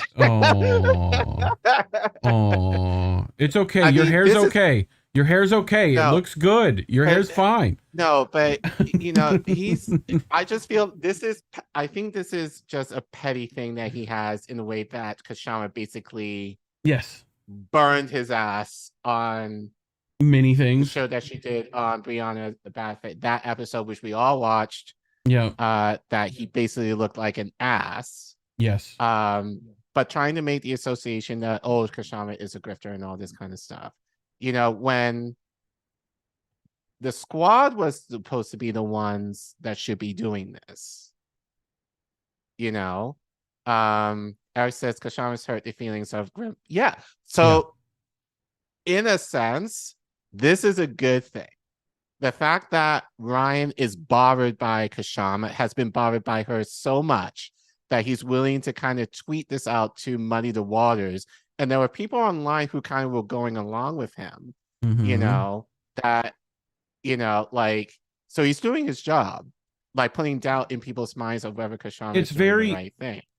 And as people who might have been to therapy a few times can attest to, it's very gaslighty, right? It's very like, I'm going to antagonize all these people, and then when they get upset at me, I'm going to claim that everyone else is just infighting, and they're just so ridiculous, and you know, independent journalists are the worst, and that's mean of you, and like it's this like, it's not me, it's you mentality.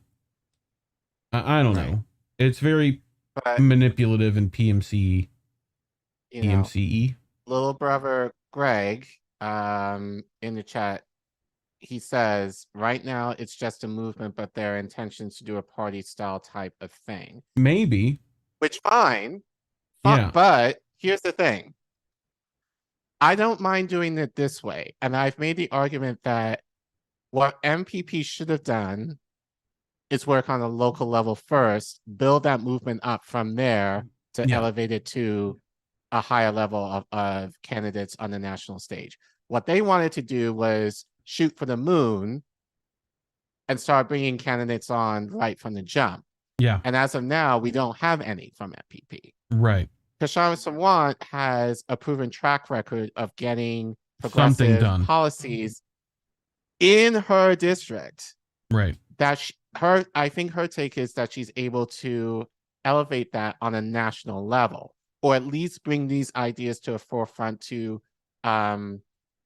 consolidate workers in terms of having a true workers movement, which is a void that we are lacking right now, which we were hoping that Burley and the squad were able to fulfill, and they haven't done it.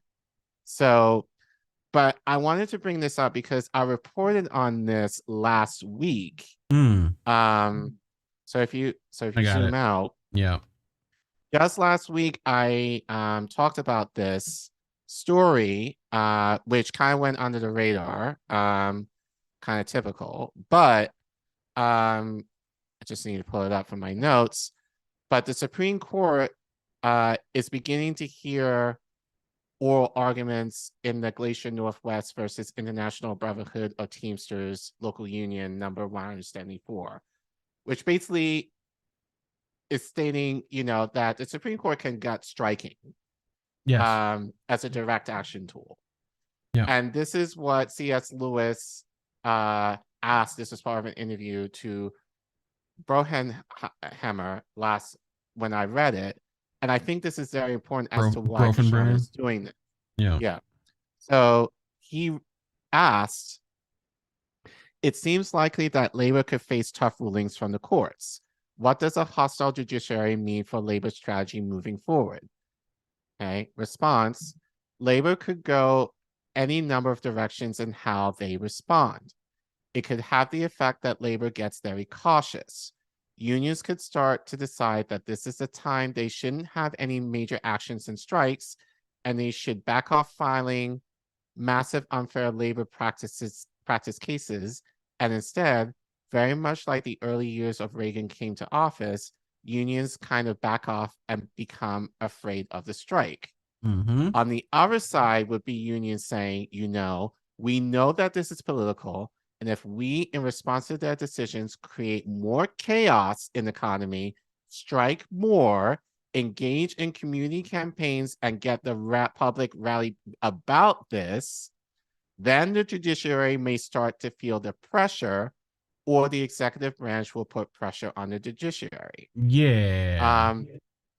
I say all of that. How about that? That's what I'm talking about.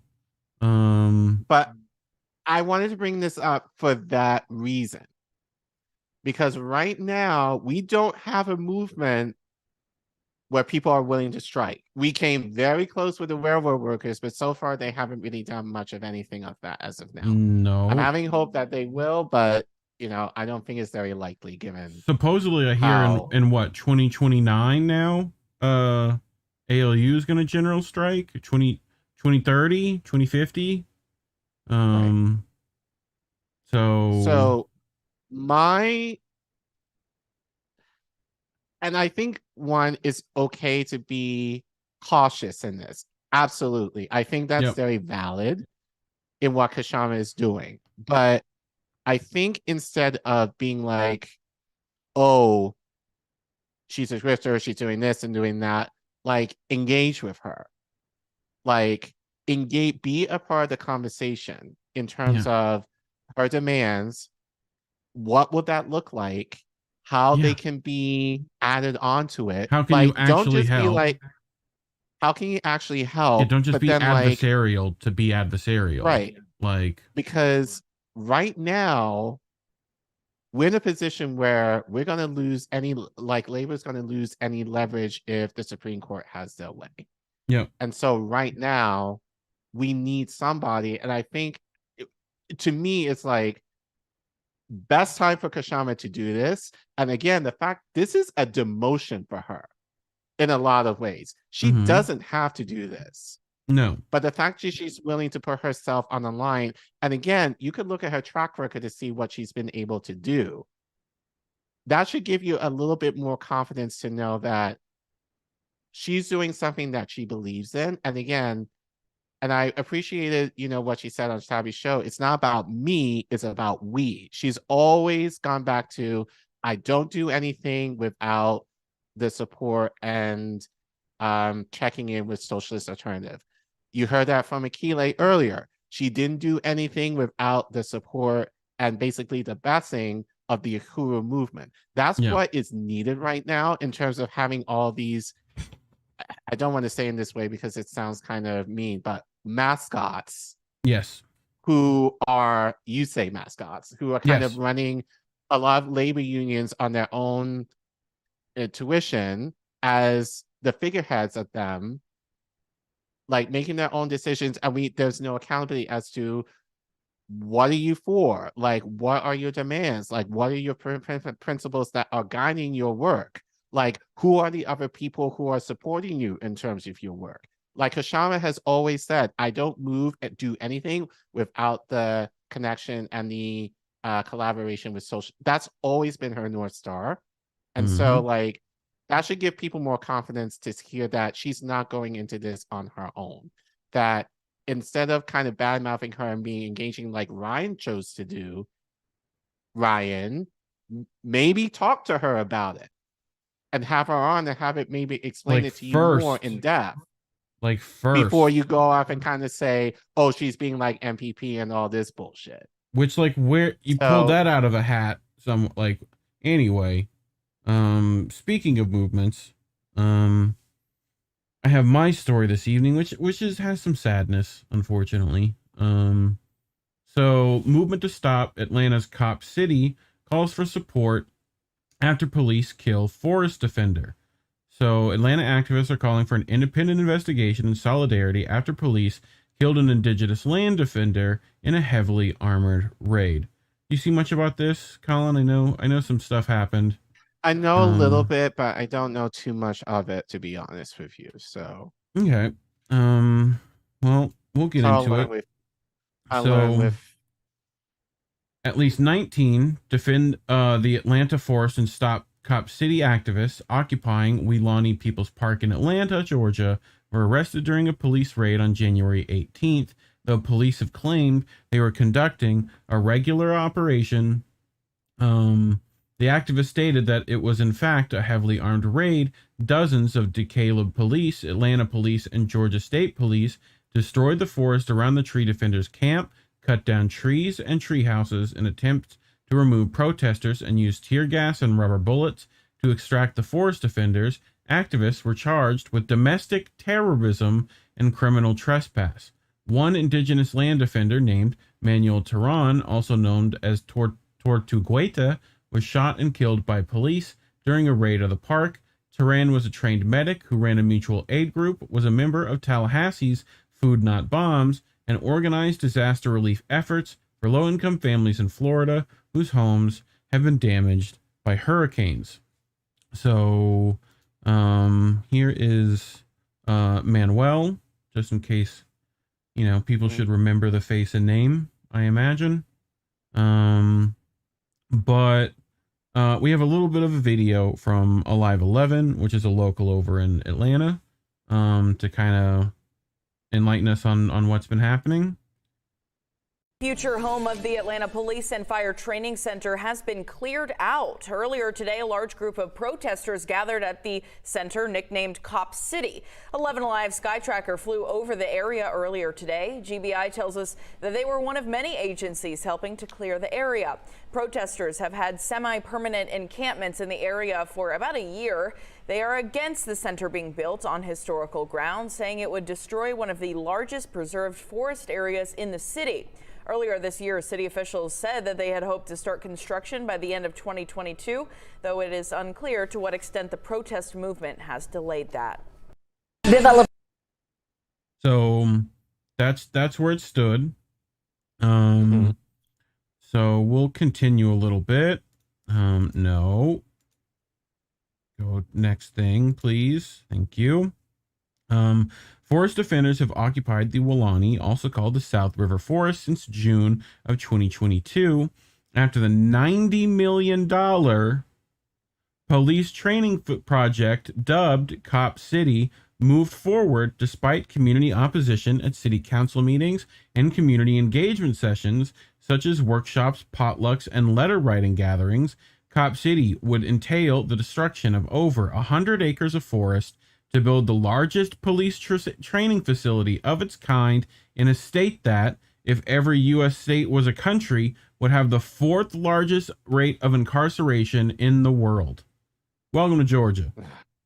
In June, one tree sitter named Wish explained that the occupation of the forest was a necessity because climate change and police violence are two of the most pressing issues affecting our society today, and they will only worsen if this facility is built. We cannot stand by as we sacrifice humanity's future for a cop city. Would you like to know where that 90 million came from, Collin? You want to know who's paying for that? Okay, I got you, fam. I got you, fam. And folks, you've heard a lot about who wants to stop the plan to build this massive training facility, but who supports it and who's going to pick up the tab? Our investigative team is following the money tonight to get you answers. Faith Jesse joining us now. Faith, what did you find out here? Well, guys, according to property records, the city of Atlanta now owns the sprawling DeKalb County location, but taxpayers are only expected to foot about 1/3 of the estimated $90 million price tag. That means the nonprofit Atlanta Police Foundation is nonprofit, first of all, which I love when they do that. You know, I love that. Working to not all nonprofits are good. Yes. So here's the question: where do they get the funding? The organization says private sector companies fund its projects. And we looked at the tax filings, which shows. And folks, you've heard a lot about. I wanted to pause it. $1 million price tag. That means the nonprofit Atlanta Police Foundation is working to raise millions for construction. So here's the question: where do they get the funding? Yeah, the organization says private sector companies fund its projects, and we looked at the tax file. I mean, UPS, we got McKesson, Waffle House, Delta, Equifax, Ernst & Young, Home Coca-Cola, Depot, Delta, Accenture, shows 80%. Home Depot, all the Georgia big ones. Pacific, the Bank of Atlanta, KPMG, Carter, like, of the money comes from honestly, like, people, I know people talked about this. People should ban these places, honestly. Yeah.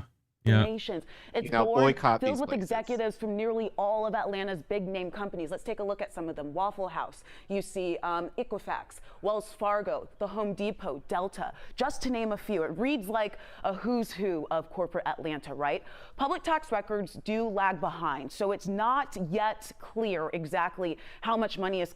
That looks like a logo they'd use in RoboCop. I just want to say, like, coming into the foundation from these companies for this project. But here's what we can tell you. We can tell you that in 2020, the organization had more than $24 million. $24 million.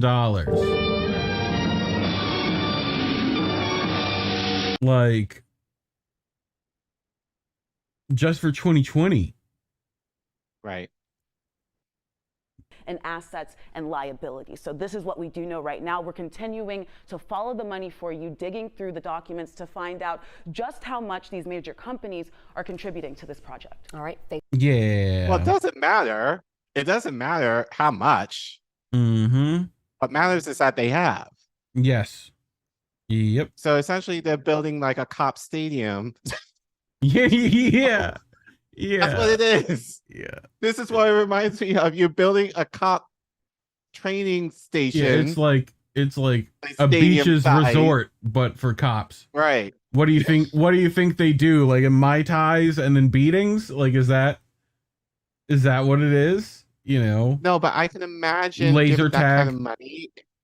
But no, you say that, but I can imagine with that amount of money that they're investing in this, that is going to have state of the art equipment. Yes. Like all the bells, virtual and reality, and all sorts of all fun the bells stuff. and whistles, which, and this is how devious the capitalist class is. That will make it, especially like in Atlanta, very attractive to become a cop. Yes, but they're also doing it where are they doing it? In like state forest, right. So they're removing those of you who don't know Atlanta, like my cousins now live in Atlanta. Like it's strange in the sense that like you can there's a city, but like don't have to drive far. You just have to drive maybe like 4 miles just outside, maybe 5, like outside of like downtown, like Midtown is what it's called there.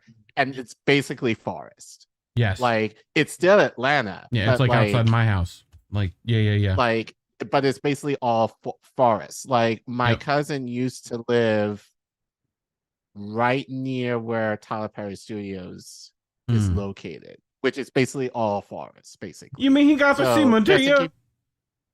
Right.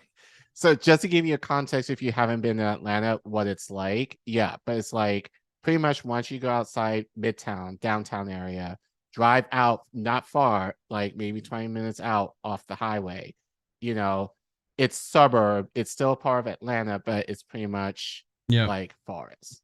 So it's not hard to kind of figure that in terms of this. There's been a great outpouring of grief and calls for action in response to the news of Tehran's death. Candlelit vigils, marches, and rallies have been organized in Madison, New York City, Oakland, Austin, Chicago, Minneapolis, and Atlanta. There were also reports of crowds occupying an intersection in Atlanta the night of the murder to draw attention to the police violence, and a solidarity noise demonstration was coordinated outside of DeKalb County Jail to support the tree sitters who were arrested. The Atlanta Solidarity Fund, an activist defense law firm, has stated that the killing of Tehran is the latest terrifying development in a pattern of police escalation against a protest movement. Months ago, we warned that steadily increasing police repression would lead to protesters being killed, and here we are. Georgia State Police, or GPS, published a statement regarding the incident in which it misgenders Tehran, who used they/it pronouns. Police claim that Tehran shot and injured an officer who underwent abdomen surgery, and that officers returned fire in self-defense. No information, including the officer's name, has been released. No body cams, no nothing. So, here is the activists reflecting on the weekend protest, because it turned supposedly violent. So we'll get there. New video tonight of the 6 people arrested for domestic terrorism. They went before a judge virtually today and faced charges of being part of protests in Atlanta that turned violent over the weekend.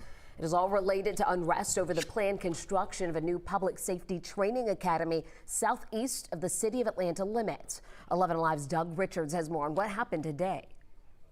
One by one, the 6 protesters appeared before a magistrate at the Fulton County Jail.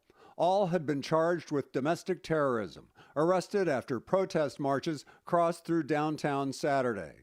Police said some had damaged property and set fire to an Atlanta police cruiser. They were protesting the fatal shooting of another protester last week at the old prison farm site, where the Atlanta Police Foundation aims to build a new public safety training academy. The protester who died had fired a gunshot, injuring a Georgia State Patrol trooper before other officers returned fire, according to investigators. Well, I'm not sure they happened the way I hoped they would. They happened. Kamau Franklin has been among the leaders of the movement he calls Stop Cop City. I think there were a lot of people who were both sad and angry that a friend of theirs, someone who I think a lot of those young folks knew and worked with or cared about, who they shared similar politics with, was killed by the police. But is it hypocritical or is it inconsistent for those who oppose police violence to become violent themselves when protesting it? I think it's the wrong frame to even look at it. They're only concentrating on when they see a fire or a police car burning, or they see a property damage. That for them becomes violent, right? And you cannot solve the issue of the reaction without dealing first with the violence that started the actions in the first place. In court, a judge granted bond to 2 of the 6 charged in the Saturday night. Conveniently pigmented a particular way.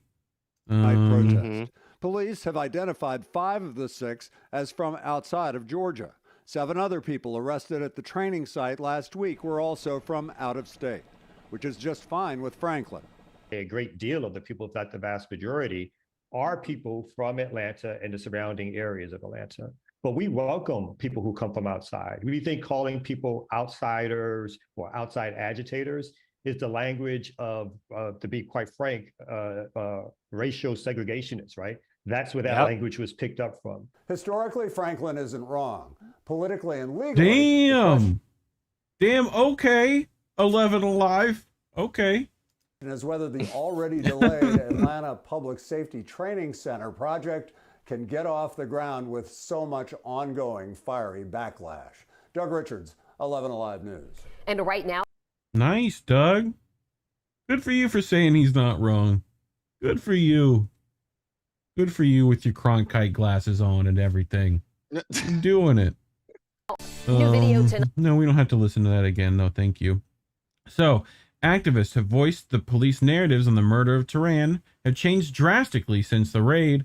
The first police narrative regarding the incident was that they met with an ambush-style attack.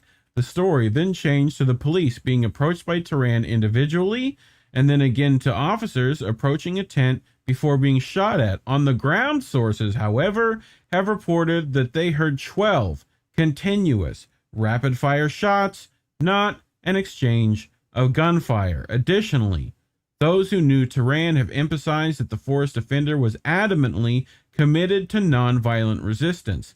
In an interview with Bitter Southerner, Tehran explained that if police crack down on the forest-resistant movement, the defender's commitment to nonviolent action must remain intact. If they do a huge crackdown and completely try to crush the movement, they'll succeed at hurting some people. They'll succeed at destroying some infrastructure, but they're not going to succeed at stopping the movement, Tehran said. If enough people decide to do this with nonviolent action, you can overwhelm the infrastructure of the state. That's something they fear more than violence in the streets, because violence in the streets, they'll win. They have guns for it. We don't. So would you like to see... Go ahead. MLK-esque. Yes, to me. Very much so. Would you like to see how CNN reported on this? It's not particularly, but I know you're going to anyway. I know. I'm sorry. I'm sorry. You're gonna get mad. For a little context for viewers who probably aren't following what's been happening with Cop City and nearly $200 million investment in what's called it's hard to hear. Yeah, I think it's just their thing. One hopes in lawful ways. It also trains citizens, emergency managers, and others. It's been under protest. It's called Cop City. It's been dubbed Cop City, and it's been under protest for a very long while. This last week, there was an altercation. The details are unknown. But one of the protesters of Cop City was killed in flight and was also armed. That's going to be investigated. So tensions were high in any event. To me, this is clearly violence. I understand David's point. Clearly violence. This is clearly violence, CNN reporter says. In the sense of course, there's a qualitative difference between shooting people or dragging people and violence against buildings. But people live in those buildings. People have their homes in those buildings. I think I lost you for a second. People have their people have that property people own. Little bit of pearl clutching there. Buildings, there are businesses in their buildings. We don't know how this unfolds, and so the elevation of it clearly had to be stopped relatively quickly by the police, which happened And I think it is telling that most of these people are not from Atlanta, not even from Georgia. These organizations, those who want to disrupt peaceful protest, often come in to interrupt. So it looks like it's under control now, but the distinction between going after cop cars or buildings really is not a distinction that is knowable in real time. You simply don't. What? That's not a distinction that's knowable in real time. The difference between property and human life. Like, okay. Know how this will escalate, and that is why the police have to deal with it as if it were as if it's just violence. I mean, that's what it is. So that's why the police have to deal with the nonviolent protests so that they were violent. Yeah. Fun stuff from CNN. Well, so basically the old playbook, basically. So yes. Yeah, victim blame and yes. Old playbook. Look at the property, look at these thugs destroying property. Yeah. Instead of talking about the life that was murdered unnecessarily. Yeah. Due to construction of it. I love how they call it a facility, like to make it sound nice. Right. Right.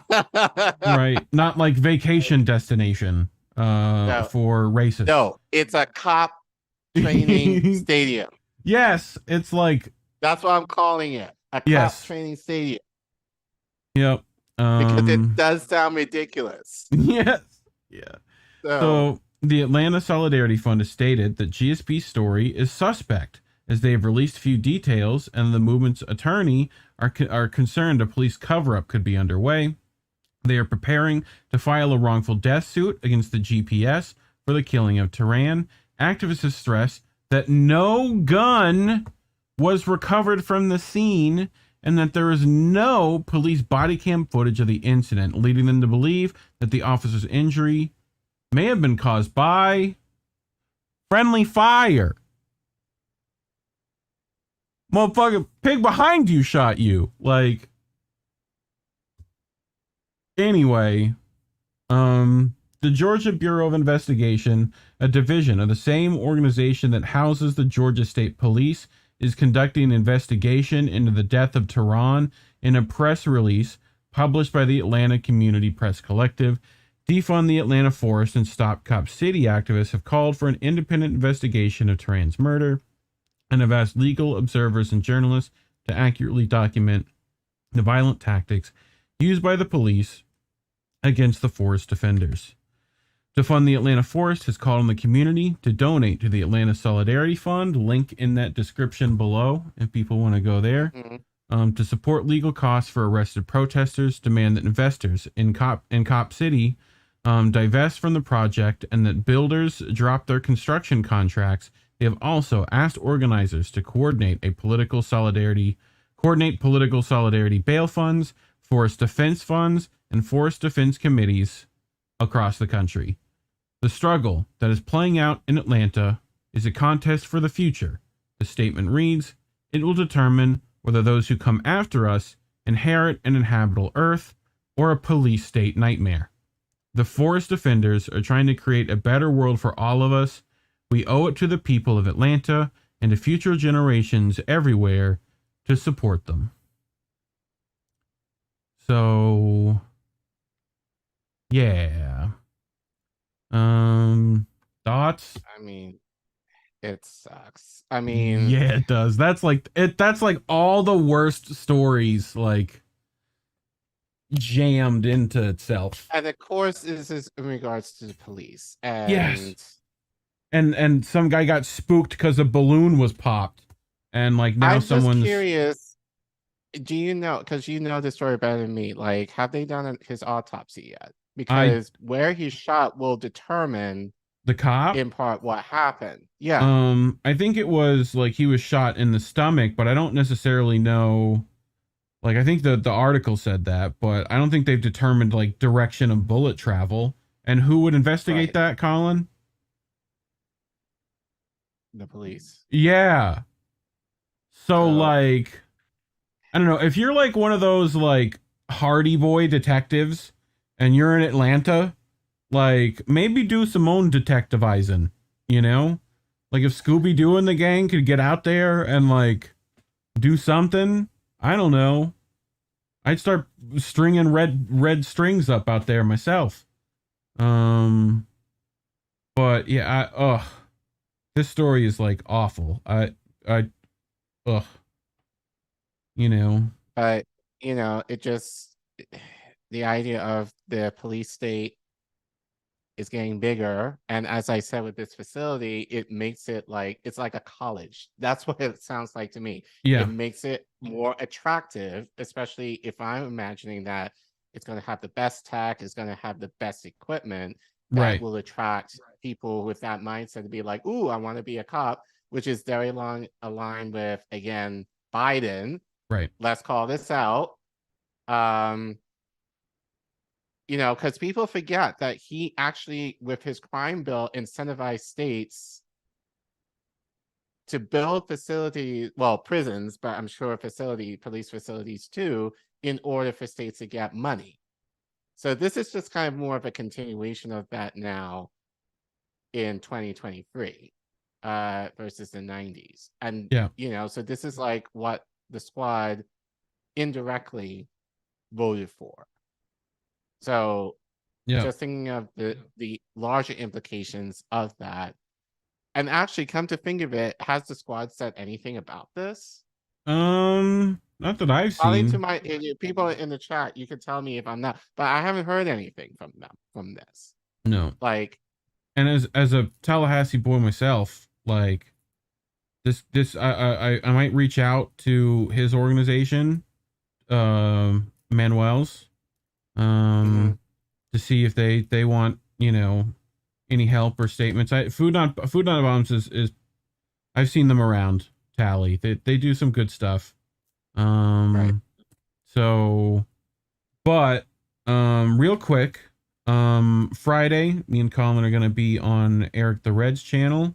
I don't know. People should go find Eric on Twitter. If you want to put your handle in chat, Eric, or however you want people to find you. I think he is. But we're gonna be going on there. We'll make tweets out too. Follow our Twitters. We'll put stuff out when that's happening. Do you remember when that is? Like, it's Friday, I believe, at 7. Yeah. Yeah. So we need to make him a mod as well too. So yeah, so that he can put links in.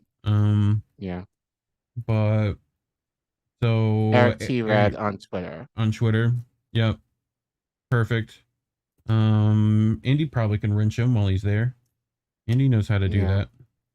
Although he might be on his phone. Now, actually, since I have that access. You gotta go. You gotta be like signed into the channel, and like as a moderator, you can't do it. You have to be the channels. To be signed into the channels thing. But we'll make sure to get you, Eric. But definitely go check that out. I'm not sure. So he's saying at 10 after Savvy's show makes sense. And I think I'm not sure if Savvy's gonna be there, but I heard some JBs, I heard us, possibly Bank Sisters, possibly some other people. So we'll see who shows up. It should be a good time. But yeah. Thanks, Indy. What else we got? I'm not sure if we're doing How Did We Miss That Sunday? Because he's out of town, right? Yeah, he's going out of town. So we'll let you know when How Do We Miss That is back on again. Next week we are scheduled. Is it confirmed or no? With next week's the 1st? Yes. Yeah, Misty will be coming on. It's confirmed? I'll confirm with her this week as well, but yeah. Okay. I have reached out to Garland Nixon for the 8th. He said he'd check to see if he can do that. So we'll see that. Indy's saying watch Indy's tech tips on Rumble. Links to all INN members, including Indy, are at indynews.network. You can see that scrolling right across the screen soon. So Eric says goes to 11demands.org for info. On the screen so for people to see. I got it. Thank you. But yeah, so a great stream, everybody. Thank you for hanging out and listening to some great information. We'll clip it and we'll post it during the week, and stay tuned during the week. Subscribe, comment, like, do all the things. I have one in mind that I've been not on the fence, but I've been sitting on for a while that I definitely want to talk about. Okay. It'll probably be like rant style, Collin rant style. Cool. So look out for that throughout the week, but just follow us. Yes, sir. Or indienews.network for everyone else. Find the network, see what they're up to.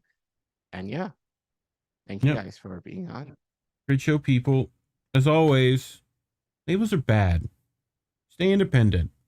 Good night, fam. Good night. We want to talk right down to earth in a language that everybody here can easily understand.